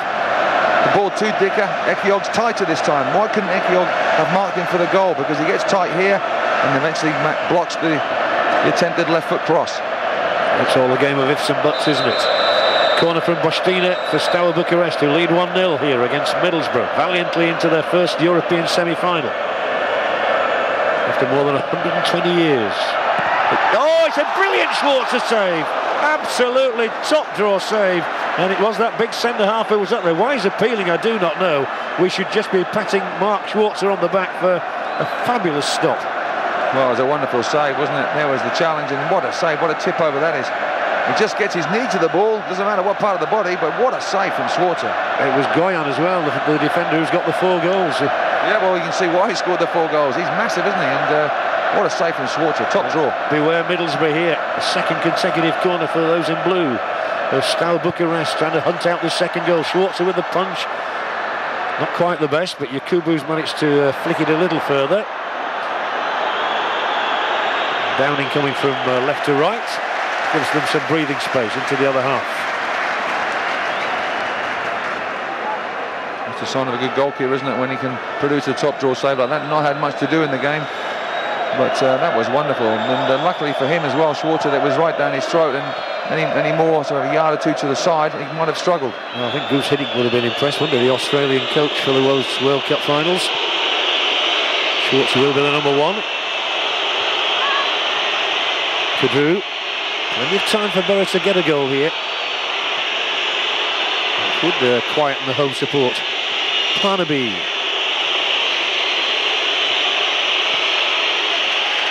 Nobody came to help him. And I think when the ball goes out wide, then either to the left or to the right, we're looking at Downing, we're looking at Morrison, and this time it was Parnaby coming up on the right hand side just to get a ball in the box. Whether you turn the defender, just get good delivery. Now, can we get good delivery? Sure, Paraskip was holding his face there. I don't know what happened to him. Morrison back, and then Rockham back. Kadru. He's got it through to Hasselbank. I don't think Jimmy Floyd Hasselbank has had one attempt on goal so far tonight. Yakubu we saw hustling in there, and the ball flew up spun up to the crossbar. Boateng. That's the axis for Middlesbrough in the centre, the Boateng-Rockenbach partnership. Boateng trying to drive it in, but that's a curious pass from him. Comfortable clearance for Nicolita. Oh, and a giveaway of the ball by Parnaby. But not many blue shirts forward at the moment, but a miss by Parnaby, and there is an opportunity here for Nicolita. Second time he's got clear, checks, turns, swings it across, and surely that's going to go harmlessly out. Parnaby was dwelling on the ball. He was, but he gave the ball away just inside the Steaua half, and having to track back on Nicolita. There's a lovely ball in.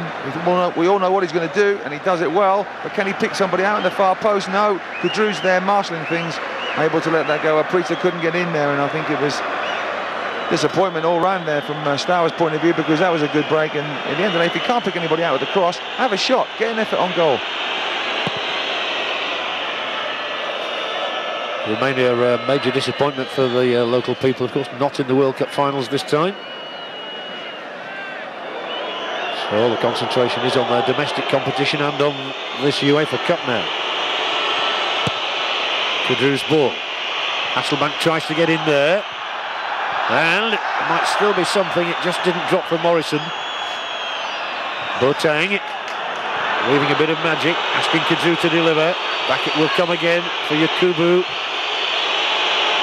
Switching the play left to right. Parnaby touches it out to the wide position, and Downing didn't seem too sure about what he wanted to do there.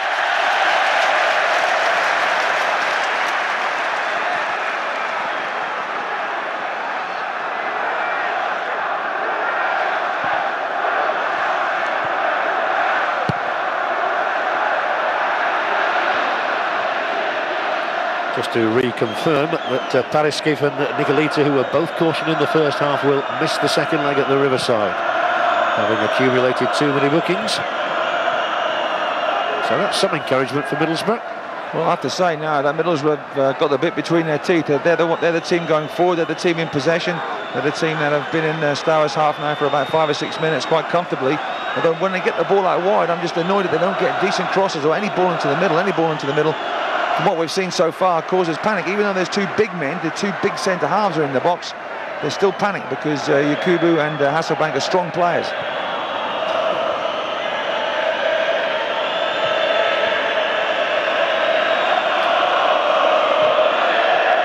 Just reminded that both Ogararu and the captain Radoy are also on a booking which would take them out of the second leg of the semi-final if they were to get one tonight. Also Cristea. That's for a little later, maybe. Flew in there, Bates. And he got the ball. I think he might have got a bit of that ball. The referee's given a free kick, but I think because he just took a bit of the ball, he doesn't get a yellow card.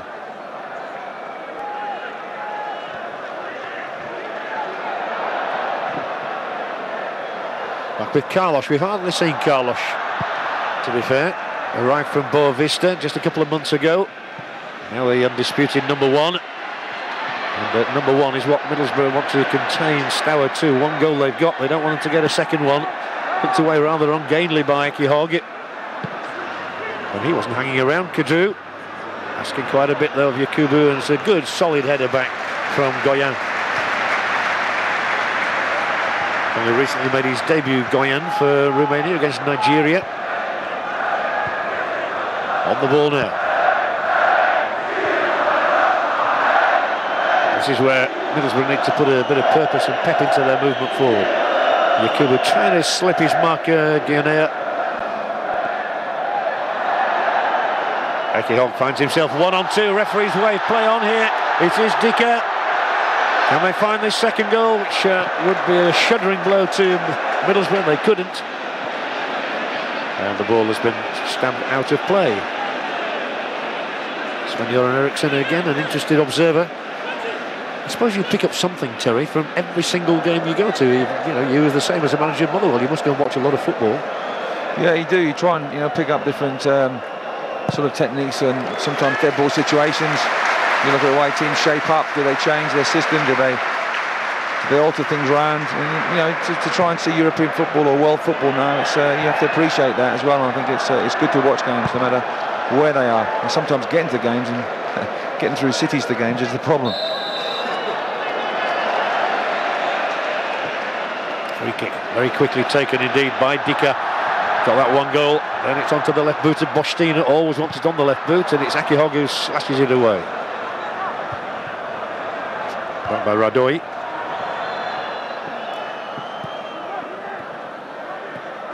Ray Parler doing some stretching exercises on the touchline. Whether that's an indication he might be figuring soon. This is Dika. He's got a big chance here, and Schwarzer has salvaged what would have been a difficult moment for Borough here by foiling Dika with another terrific stop. Well, luckily for Borough, Ilaria is not showing much emotion there, but he knows this is a gilt-edged chance to really wrap the tie up if possible. Parnaby makes a horrific mistake here, tries to clear the ball, and Schwarzer's big, strong, stands up well, blocks it. Could that be the lifeline? Could that be the sort of blow that might just kickstart now Borough? Might they think, well, it could be our lucky tie, could be our lucky match. Maybe we can go down the other end and score. Dika is the one who always looks as though he might get a goal, doesn't he, though? He's the predator. Yeah, it was on his left foot. Thankfully for Borough, it was on his weaker foot. And we've seen Nicolita on the left-hand side in possession now. He's not particularly strong on his left foot. If he had been, he would have managed to get shots on target when he's gone past Parnaby. Make no mistake, this is a severe test for Middlesbrough. They're one down, they might have been three down, but for Mark Schwarzer, who has made two high-class saves in this half. Yeah, they have, but ironically, it's through Middlesbrough's best spell of the match. It shows you can't afford to make a single slip. Yeah, absolutely. Here comes Bostina, surrounded by red shirts, but that means there might be a gap somewhere else. And Dika pops that ball out to the right-hand touchline. He'll be back across in the centre, though a corner is won by Oprita.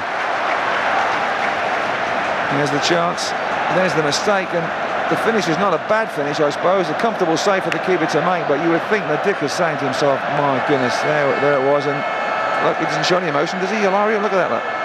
He's a defender, though, don't forget. Just picks his nose. I'm glad he mentioned that. Here's the corner. And it is away safely, and Yakubu should get to this one first. And serves his side well. Don't forget to let us have your text messages, please. We want to hear what you've got to say about everything that's happening in the world of football at the moment. The number is 888, and don't forget, give us your name, give us your location, and don't forget to tell us what you're thinking about things right now. That number again, 888 for the text messages.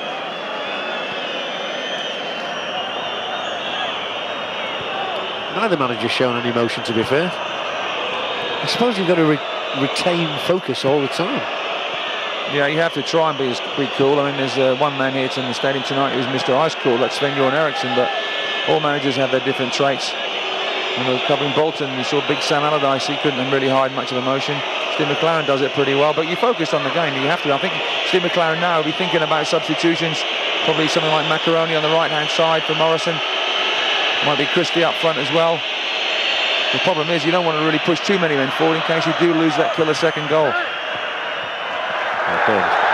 Just to follow that theme, I can't imagine Neil Warnock being too quiet on the touchlines of the English Premier League next season. Yes, we shall look forward to Mr. Warnock in the Premiership. He surely is a character. There's Ekior getting tight. Look, he wants to change shirts straight away there during the match.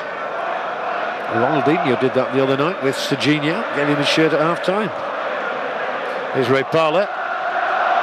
Not quite in the Ronaldinho class, but a very good solid pro over all those years at Highbury. And now to Berra. There's danger now, through the middle. They've got their people back already. Juggling with the ball is Oprita. You do sense they're capable of getting a second. Radoy. Scuttling across Ogararu. Once again Radoy. Middlesbrough have left Yakubu and Hasselbank up on halfway. No, don't let this fella have too much space. Dika onto Kadru's head. Flying header. Good response. They're passing the ball better all of a sudden, Steaua. Yeah, there you go. Just what we said. Keep on saying that. Yeah. Another note to be made, I think. I think he's just about to consult with his coaches there to say, well, what do you think? There comes a time, just approaching the halfway mark of the second half, when you say, well, let's see if we can just change one or two things around to stimulate activity, see if we can, get the players G'd up. Well, Massimo Macaroni was the talisman, wasn't he, with that last-minute goal against Basel. I think it'd be a big ask for Malcolm Christie, who's had so little football, to come into a match of this import. Ray Parlour. They need a goal, Borough, if they can get one. They'll just change the mood. And this is a dangerous mood at the moment. Dika.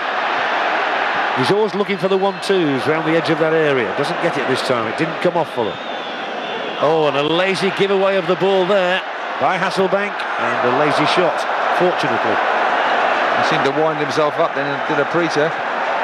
Look at that, but I know it's warm out here, but it's not that warm. A member of ZZ Top just behind him there in the Borough shirt.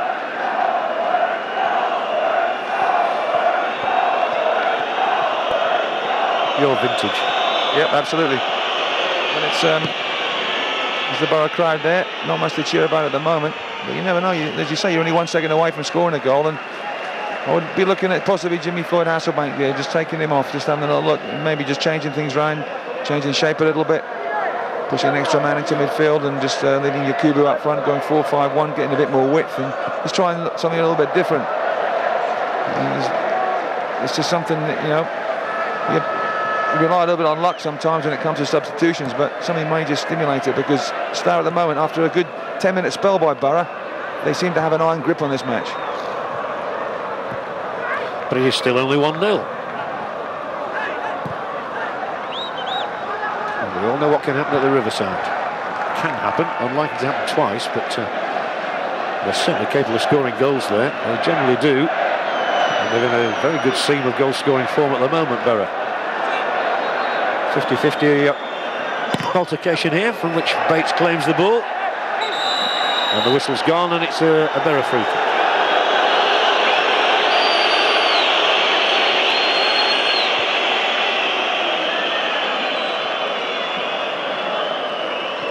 Our director is trying to find the owner in there. The owner's a real character called Gigi Beccali. He's a former shepherd who sold his land off for building, then did a deal with the army. He's now a multi-billionaire, I think, and he went off at the weekend over to Greece, to the Athos Mountains, to pray for divine intervention tonight.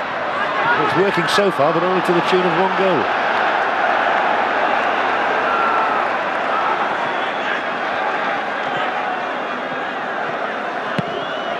Well, I do know that the people sending in the text messages, there have been many of them, and most of them are saying, why didn't he bring on Massimo Macaroni, the man who got that goal? And he scored again, didn't he, the other day? It looks like it's going to be Ray Parlour, though, but that's tactical, obviously. A coach knows what he's going to do, but I think Macaroni also has been told to take his top off, and he will be entering the fray any minute. So well done all those who texted. Steve McLaren was obviously listening. I don't think he's got much time to read the text on the touchline, but he certainly knows it has to be a change, and we did indicate that. He felt that something had to be done to try and stimulate Borough a little bit, and tactically, I don't know if they're going to change the shape or system, we shall see, but 2 players coming on, it certainly does stir things up. There is Macaroni, here is Parlour.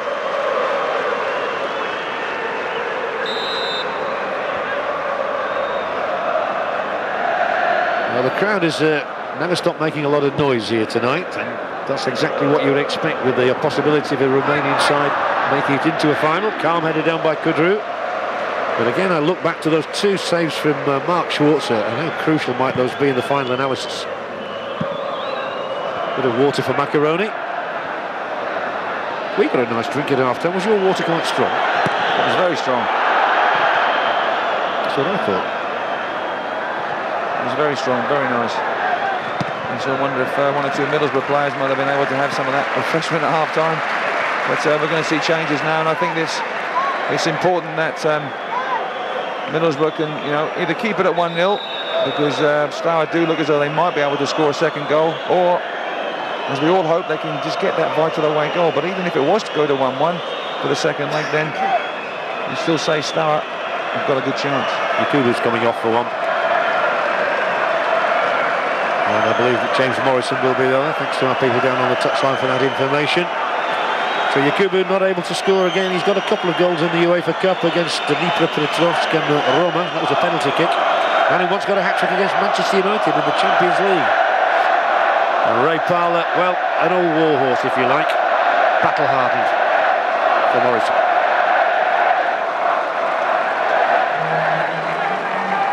Macaroni's gone to the right-hand side, that's right. Just exactly what we said, it's a different system, 4-5-1.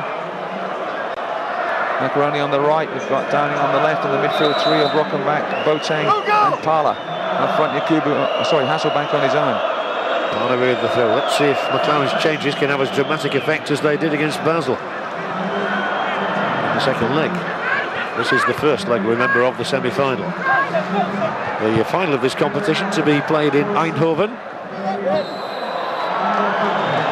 They actually took the trophy there, haven't they? UEFA have taken the trophy to Eindhoven. It's gone around the schools and the clubs, and it's been on display, I think, at Eindhoven Airport as well. It's a useless bit of information I picked up from UEFA.com. Well done. Plug for them. May the 10th, that final. Let's hope Middlesbrough are in it. Against either Schalke or Seville, it doesn't really matter. They have dominated proceedings here, but without getting a killer blow in. That miss by Dika, crucial at the moment to Middlesbrough's cause, but there's a free kick.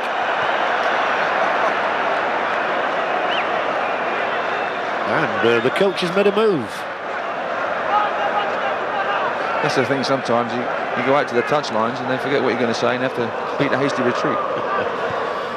Spoken with knowledge, eh? Absolutely. Radoy. Oh, and it's flicked off very handily here. Important ball to win, and Bates does win it. He's been good. Yep, he's been solid. He's had to defend pretty stiffly as well. It's just the case now with this new system of 4-5-1. When Borough break, they've got to pass it. They can't hit it long because there's 3 men marking Hasselbank up front.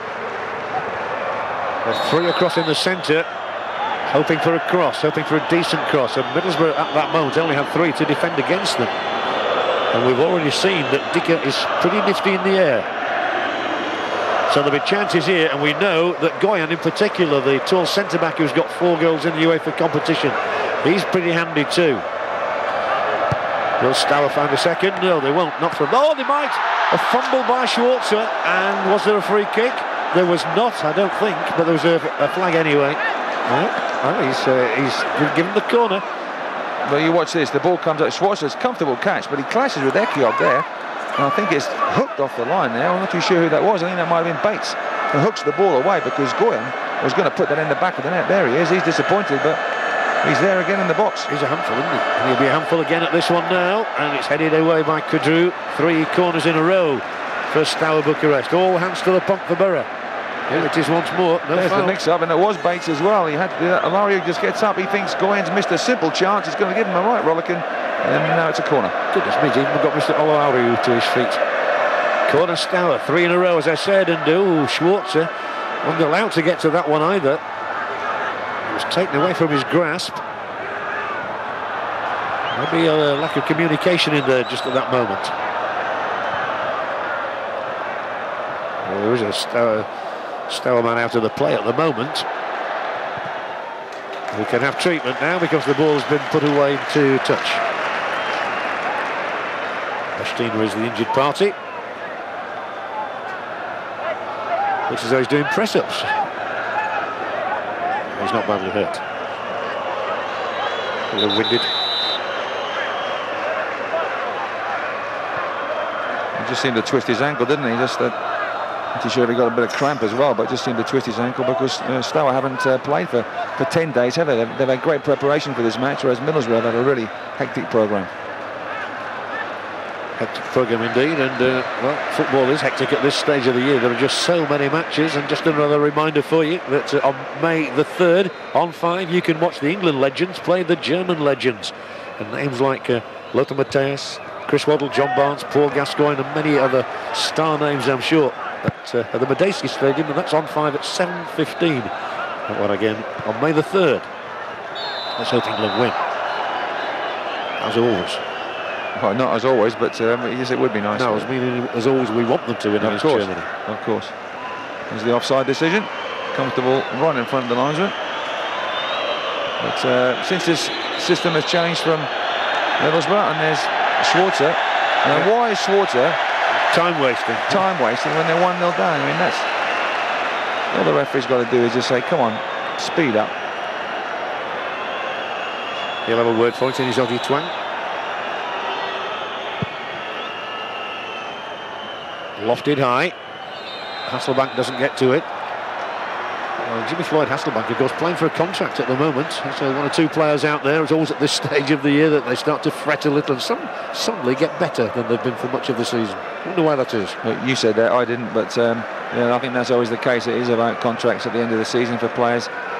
That will be Bosman's, and looking forward to playing possibly for another club or getting a new contract, but I'm sure Jimmy Floyd Hasselbank won't be worried about that at the moment. This will get through to Schwarzer again, who's a cool presence apart from that moment when he causes all a bit of a flutter. But it was down to Ekiol getting in his way. So as I said, I don't think there was great communication. Now then Boateng, harried, so he'll have to put it back, and Middlesbrough are really penned in their own half right now. Macaroni's done well, he climbed well there, he was up against a much bigger man. That was almost a tired clearance from Goyan. Let's see if there's going to be a spring in the step for Middlesbrough. Steve McLaren's right on the touchline, urging his team forward. He wants them to get forward, he wants that away goal. And if they can't get it, he wants it to stay at 1-0.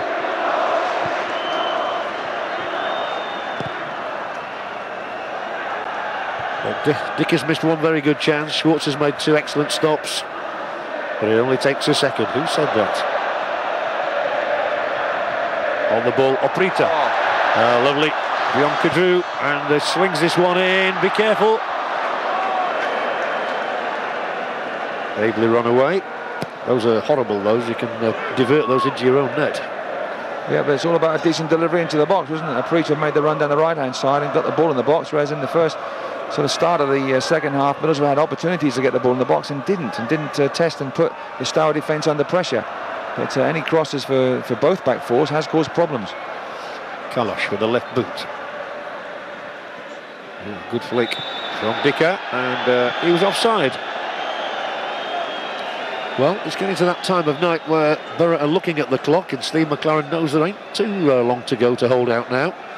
You watch this. I wonder if we'll see this now. He just has a little bit of a contretemps there. I must get back in my area. Thank you very much. Nice to see. Just straying outside the parameters there, Mr. McLaren.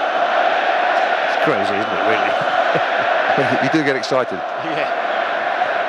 I always thought it was nonsense when the coach wasn't allowed to coach from the touchline. You have them all week, and then you're not allowed to speak to them during the 90 minutes. Yeah, and sometimes if you're out there right on the edge of your technical area and you're there for too long, you get told to go back in. But I can understand what they mean. But he needs to be out there encouraging his team, because Hasselbank on front in particular has been starved of service ever since Middlesbrough changed the system. They haven't been able to get their three-man working. Rockermack is the one that's trying to link up with Hasselbank, but Downing and Macaroni have hardly touched the ball.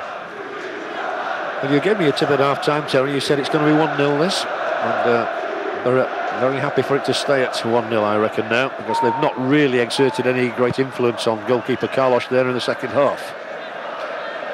The only moment of alarm, really, to the home side was the moment where the ball spun off the crossbar, and once when Yakubu took the wrong option and should have played Morrison in. They've got a free kick here of the home side. Taking it rather too quickly, but Ekiol's clearing header drops rather handily for Nicolita.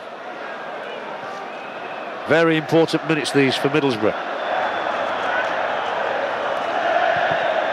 Oh, and a charge down there by Radoy. They five forward here. Steaua, it is Radoy. He'll switch it. This is the chance. Nicolita lobbed it through. And well cleared. That was Bates again.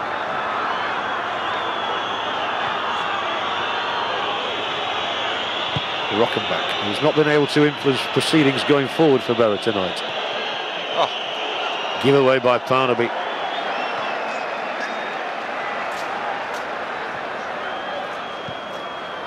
Radoy to the right back position for Ogararu.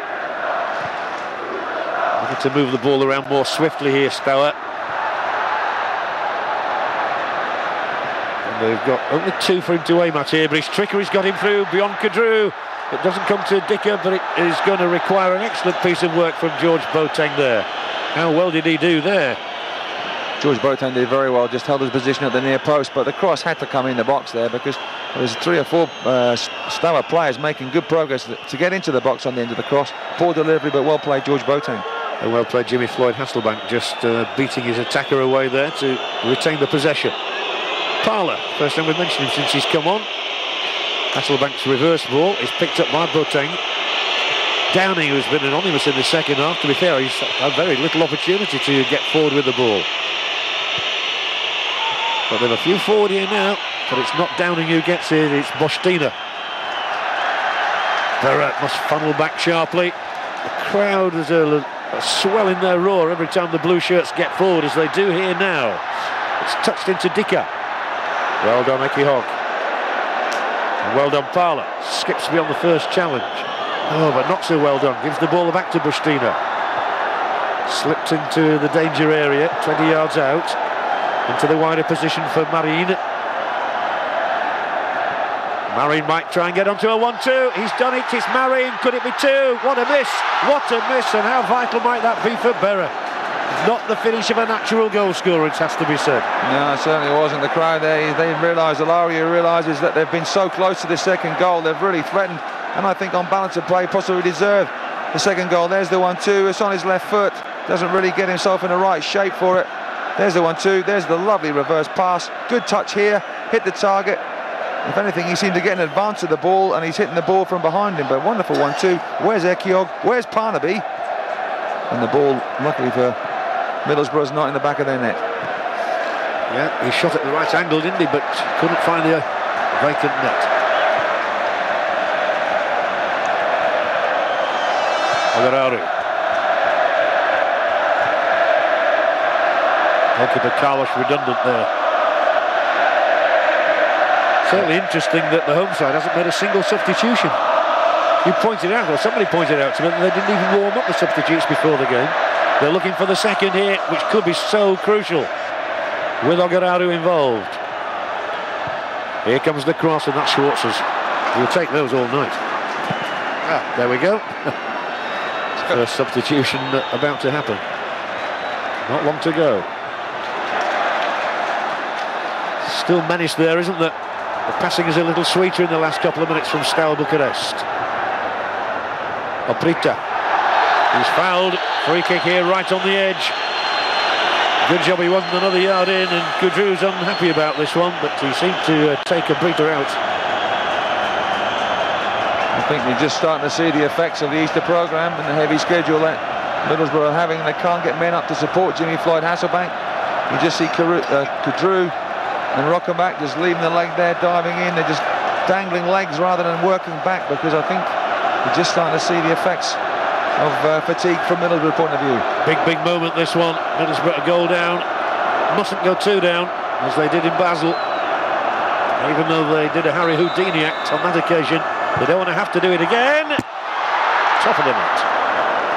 Never a doubt. Lots of activity in that box. Steve McLaren coming to the edge of his box there. Schwarzer would have had it covered as well. He's a bit of a giant, is Schwarzer. Yes, he had it covered at the top corner there, I'm sure he did. Lots of activity. I think they would have been better served there, not far wide, with a decent ball into the box, and I think he knows that as well. If you're going to have a strike there, hit the target.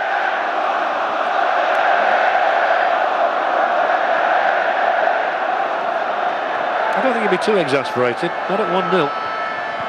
And Steaua will be only too aware that Middlesbrough have got this capacity to hitting back, especially on their own midden. It was a bit of a clumsy challenge, but he's all right. It was Radoy. It was a 50-50 ball, and Bates hasn't complained. It'll be a free kick for Borough.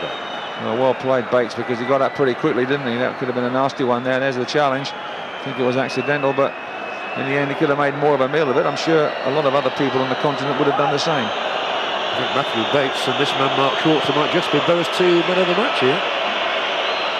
Macaroni. Macaroni again, he does climb well. That's the second time we've seen him get up. They're combining nicely this time, but Hasselbank slices the ball between the two defenders. Downing's first job is to keep it in. That he does, but the ball spins away to the benefit of Steaua Bucharest. Radoy. Boateng there first. The battle of the two number 7s, Boateng and Oprita. Hugo Ekihog. So we thought his career might be over not so long ago, Ekihog. The injuries he's had. Macaroni battling his way through. And Boateng is playing almost as an extra centre-back at the moment. Well, there's a lot of whistling around because the home fans want their team to be a bit more positive and further up the field. It's a good win of the ball by Ray Parler. It's broken to Macaroni. Macaroni goes for the goal. The goalkeeper's fluffed it, and Hasselbank won't be able to get in on time. Well, let's get told us something about Carlos, the goalkeeper.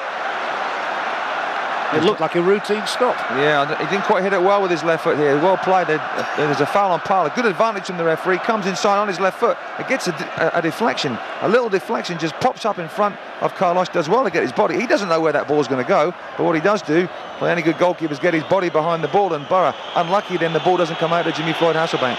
There's going to be a substitution by Steaua Bucharest any second now. Florin Lovin. He's the player who's coming on. Not Lovin, unfortunately. He's a great man, no. That's going to go out of play harmlessly. So here is his chance. Florin Lovin, who's an under-21 international. Joined the side from FC Bacau recently. And the player going off is Paraskif.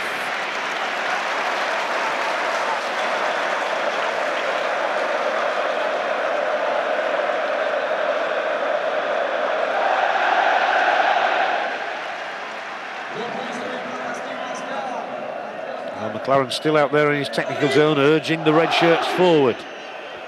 So it's not been easy for them tonight, nor did they expect it to be against a redoubtable side.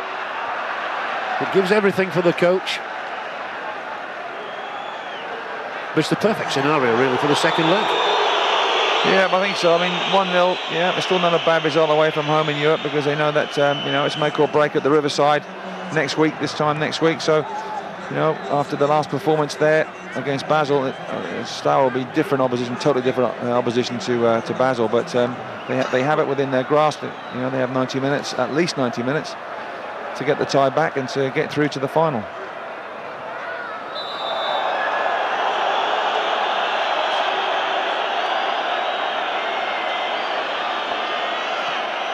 Three minutes to go, plus the injury time, and number 3 is on the ground at the moment, Goyan.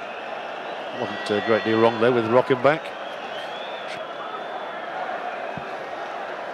Well, don't go away after the football, because House is coming up at 9 o'clock on 5, and that's followed at 10 o'clock by Gray's Anatomy. So you've got to know your medical matters tonight on 5. That's at 9 o'clock and 10 o'clock here on 5. For the moment, 3 very important minutes for Middlesbrough Football Club to negotiate in Bucharest against Steaua, the most famous club in this country. There will be a second substitution made by the home side. Krista, who's a striker. He's about to enter the fray with 2 minutes to make an impression. Macaroni, can he make an impression? No, he can't. Doesn't even retain the ball. That's going to be a card. I'm wondering what colour it might be. It's yellow. It's against the chap who should have scored a bit ago, Marin.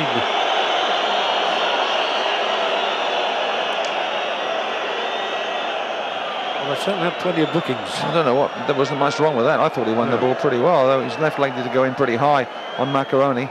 It's a chance for Ekiog to get the ball forward, a chance for the substitution as well. But I think that he'd be quite happy in a way, in some respects, Steve McLaren, for the result. It could have been so worse as well if Steaua had taken their chances in the second half, and if Schwarzer had made a couple of really good saves, then it would be worse. So Christo, the 21-year-old striker, a recent addition to the Romanian national squad. He's just won 6 caps. He's coming on for Daniel Aprita. Steaua Bucharest 1, Middlesbrough 0. But the journey goes on apace for Middlesbrough Football Club and for Steve Gibson and Steve McLaren. No doubt about that.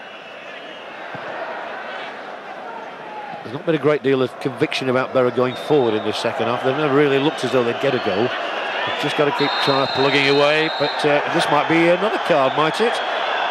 Macaroni is pushed away, and it is another card. It's for Ray Parlour. I think there was a block there. Ray Parlour just trying to chase the ball down, and he just gets blocked in the way there. Look, see, he just blocks him, and Ray Parlour just gets his arm out of the way and says, right, I'm trying to get through to this ball here. You're getting in my way, and you're going to feel my elbow, unfortunately. But the referee deemed that to be dangerous play, yellow card. There's that man Marin again as well, the opponent. But referees tend to start producing yellow cards at this stage of the night. I think they get a bit fed up, don't they? They're getting to the 90-minute mark. They feel they've got to take action against people who've been regular offenders. Ray Parlour's only just on the field. Yeah, that's true. Nice journey home. 2 or 3 hours. 1-0. They will certainly believe that they can do it. 2 minutes will be added here in the National Stadium in Bucharest. Seen many famous matches down the years. If Terry Butcher's played here, they must have been famous. Not memorable, but we're here in 1985 and here in 81 as well, many years. So everything's changed now, but this Steaua team are a well-organised side. They make chances. They're not, what we'd say, that pretty to watch, as we've seen with many teams, but they're very effective. They're very strong. And it looks like tonight they're going to keep a clean sheet. Again, they've kept plenty of those. Shelburne, Vålerenga, Lens, Sampdoria, Halmstad, Hertha Berlin, Real Betis and Rapid Bucharest all failed to score against them. I think you've done a bit of work on this game, John. Just for a change. Kadru loses the ball.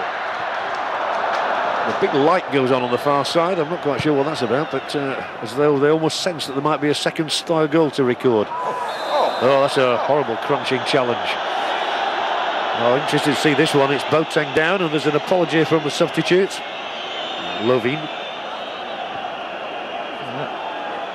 Oh, that was an unbelievable tackle there. God, blimey, took him about... That was waist high, that tackle there, and Boateng certainly felt that. Yeah, he held his hands up straight away, but I'm afraid the deed had been done, the dastardly deed by Lovin. And if Ray Parlour was worth a booking, I think that one was. Yeah, but Boateng's up and he's on his feet. Well, can Borough find one last assault? They've never looked like scoring. I don't think so, anyway. No, that's it. That is it, indeed. Borough have tried their best here, but they've gone down by a single goal. And it was a real sniper strike before half-time from Nikolai Dika, who is now their top scorer, Steaua in Europe this season with 5 goals. He might have had a couple tonight, really, but Mark Schwarzer pulled off 2 excellent saves early in the second half. And Steaua may rue the chances they have missed. It remains to be seen when they meet back at the Riverside, whether Middlesbrough can pull off another miracle, a la the game against Basel. So the final score here in the National Stadium in Romania, Steaua Bucharest 1, Middlesbrough 0. Thanks, John and Terry. Top job as usual, but no dream result for Middlesbrough tonight. Middlesbrough will need another second leg to remember if they're to make this UEFA Cup final. They head to the Riverside a goal down after tonight's game, but all is not lost, as I'm sure you're going to hear over the next 15 minutes on 5. Saluting our 2,000 fans who made that journey, and I'm sure that applause is for everyone who's tuned in 5 tonight. Let's get back out to Bucharest. Hugo Ekiogs with Dave Beckett.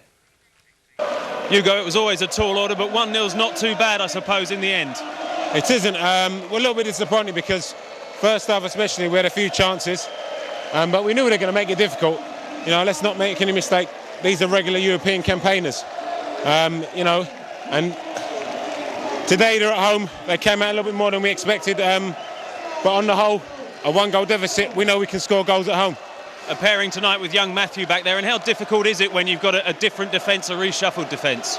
It's difficult because we're carrying a few injuries, but that's no excuse. I thought Matthew done very well today, and there's times when you've got to dig in, and I thought we did that. We had to do that at times, but when we come back on Thursday, a week today, we're hoping we're going to get a few more players back, and we'll give them a better game. And they'll have a couple missing suspended for the second leg too. I suppose after Basel, everyone thinks anything's possible. Well, it's a goal. We're a goal down, aren't we? So we need to keep a clean sheet, and we know we can create chances, and we've got to be able to take them. You've got another semi-final at the weekend, and then the second leg of this. How difficult is it to stay fresh mentally as much as anything? There's a lot at stake. No one needs reminding how good the benefits are. So, it comes with each game that comes. It takes care of itself. All right, we look forward to a big performance next week. Thanks for talking to us. Yes. Well, Echiog hits the nail right in the head. They're only 1-0 down. They go into that leg at home, fancying their chances, maybe that place in the UEFA Cup final. But it could have been more tonight, Pat. That's the reality of the second half. Yeah, the dream would have been to get the away goal. That's what they want, and that's what they set out their team to get. But I think, it's just as Ugo Echiog said there, you come away for that, you'd have accepted 1-0 before the game. I really do think that they rode their luck really quite early on. I think, particularly in the second half, start of the second half. Schwarzer, I think he was in great form. There was the odd little wobble here and then, but I must admit, I was quite impressed with him tonight. He was coming out, he was catching most things, but he has to make sure he gets himself in a good position here. He can't leave the near post free, but I think he gets in a good position. I don't think that's a great ball in there, but it has to stick to him here, and it sticks, a little wobble there, but he's strong enough and he's big enough to get it. That's a great little touch over the top there. He's going to be absolutely delighted. He's got himself in the right position here. Disaster in the middle of the Middlesbrough defence here, but he hasn't gone down too early, and he's guessed right. I think he's gone left. He's guessed right, and I think he's had a difficult season. It's been a complex season because he's asked for a transfer at one point. He's come back off the transfer list. I think it was his own poor form that was a problem, but I think he's back into good form again, and he was imperative he played well tonight. We knew that before the game, and I think he had a great night. Well, exactly, and that last save especially was world class. Might not be the fancy picture book save, but wonderful to get down to that at point blank range. Yeah, well, that's what goalkeepers, that's the bread and butter, really. As early on in the season, I think we noticed a lot of times he was coming for balls, and even a couple of times in the game today, they were going kind of punches and missing them early on in the season. However, he's got back onto doing the simple bread and butter things well, and when you do that, the confidence grows back into him, and you can see you start making those little low saves to the right and the left, and as you say, he was good, but he had to have good players in front of him, and I think in front of him, as Ugo Echiog was saying, it was difficult for them tonight. They were playing with players that they're not used to playing with altogether, and I think I don't know if that's the first time Matthew Bates has played with Ugo, but he hasn't played that often together, and to go in such an important game, we noticed in the first half that Matthew Bates looked a bit nervy, I think. Almost overawed. And understandable, but he comes back into the second half, and that was his first tackle, and he let the player know about it. He get a foul against him there, and I think that was a bit unfortunate. Very harsh. Now, you spotted this before me. I thought that was a miss. Is that a tackle? Anyway, he's got just wonderful defending, if you ask me. Again, this is Bates. This is a poor clearance here, but he has to get himself back in. Now he's getting himself back into a decent area now. But they're still under some danger here. However, in the ball, just before it gets played in here, we see he's pictured here. But he knows there's stuff behind him. He knows there's a problem behind him. He has to make sure he's looking at this man here. And he's got him in his sights. So when the ball comes over, perfectly timed. It's behind him. It's still a difficult one to deal with, but he's managed to deal with it quite well. So I think he came onto the game very well, and he needed to. But I still think very, very important for the second leg. We're going to have players coming back, and big players coming back. Hopefully Southgate, possibly Viduka as well. Well, all teams have it. You don't necessarily see it if you're a television football fan, but when you go in week out, you hear fans talk about certain players with such passion and such love. At Liverpool, it would be Jamie Carragher. At this team, at Middlesbrough, you miss Southgate. It's the little things you don't see. It's his organisational skills. And it was obvious for full 90 minutes tonight, his organisation wasn't there. We talk about it all the time. And by the way, you done quite well. That's nearly 2 hours without mentioning Liverpool. That's the longest I've ever heard you last. But yeah, he is a fantastic player. He leads it well. He talks well. And it's a classic one where he hangs back and tells people where to go. He's top quality. And let's hope he's back in time for the second leg. Brilliant. Did you ever win the FA Cup with Everton, Pat? Let's go back to the stadium then. John Barnes and Colin Cooper's there. Let's get more reaction in Bucharest. Thanks very much, Colin. Well, we said at half-time that we felt here that Middlesbrough, although they'll be disappointed to be 1-0 down, they were quite comfortable. But we have to say, at the end of the second half, they'll be delighted to be going home just 1 goal down. Oh yeah, I think we look at the second half as a whole, John, and I think Mark Schwarz has had that big second half we said he had to have. He's made 2 or 3 terrific saves. And to go back to Middlesbrough now for the second leg next week, only 1-0 down, I think we've got to count ourselves a little bit fortunate. Well, we felt that Yakubu and Hasselbank could come more into the second half, but you know they were non-existent. I can't remember a save the goalkeeper had to make. Whereas you said, Sforza really kept them in the game. And what do you put it down to? Did Steaua step up the game, or do you feel that I felt that Middlesbrough looked a little bit tired in the second half? Yeah, you mentioned that in the second half, and that might be a contributing factor. I felt as though Steaua probably asserted their authority a little bit more. They passed the ball a lot better. And some of the chances prove that. Jimmy and Yakubu, second half, as you say, not really much to write home about. But, we're still in it. I mean, that's the only thing we can say tonight. We are still in the tie, thanks to Mark Schwarzer. Well, you say thanks to Mark Schwarzer. Also, Marian Petra had a fantastic chance after some good passing movement. Played a 1-2 with Dika, who was my man of the match. And he went through and he thought this was it. This was going to be the second goal. Well, it looked, he was in one-on-one with Mark. And luckily for us, he kind of screwed it across the box with his wrong foot. I think he's a right-footed playing left-back. Screwed it across the box. Some wonderful football here from Steaua, and he plays the 1-2, goes. He just goes, takes a chance, and I think luckily, I'm not sure that's his strong side, and I think we count ourselves very lucky. Mark's in a good position, but you would hope he scores there. That's a lucky chance for us. Well, the goal in the first half, while we were still talking about it, differences of opinion. You're a centre back, I'm an attacking player. I felt while the setup was wrong in terms of having George Boateng behind him, it was still a good finish. Yeah, but I'll take that on board. I really do. I mean, it's a wonderful finish. There is no two ways. But as I said at half time, as an out-and-out defender, I'm looking at 4, 5, 6 Middlesbrough players in the box, and we fail to stop it. I mean, it's a sweet turn. It's an excellent strike. Mark's got no chance for that. But you just look 3, 4, 5 Middlesbrough defenders. And of course, George should have been in front of him rather than behind him, and you'd expected one of these central defenders to be marking him there. Well, I think we mentioned. I think they caught us out from the throw, and we're expecting the ball launched in our box. It goes to the edge of the box. He turns it in first time, and George's goal side rather than in front of him. But that's just, I suppose we've got to say, good play from them. But as a defender, I would hope that we can keep stuff like that out. Now, after obviously losing 2-0 to Basel, getting them back home, winning 4-1, do we have a right to expect Middlesbrough? As Hugo was saying, it's a 1-0 deficit. Do we have a right to expect Middlesbrough to take him back there and actually go through? I don't think we've got any right to think anything. I think what we can do is we can take them back to the Riverside and hopefully have a great atmosphere like we did in the Basel game. But we're only 1-0 down. Basel, we were 3-0 down with an hour to play. That's it's fairy tale stuff. This is still nip and tuck for me. I think we've still got a great chance, and taking them 1-0, we've got a great chance to make the final still. Thanks very much, Colin. Thanks, John. Right, back to Pat and Colin. Georgia defeat, but there's no doubt the lads are upbeat at the moment. Yeah, I think before the game started, if you say we would lose 1-0, we'll take it. Although it could have been better, but we've assessed the team, we've had a feel of how they are, and we've been in a much more difficult position and still made something out of it. So we can't say it's going to be easy, but we are very confident at the moment. Now, Mark Schwarzer got pulled aside for the random drugs test, so we can't speak to him, but what about some of those saves? Yeah, he's been playing terrific the past few games, and today again he will probably, looking at next week, probably have made the best save for us to go through.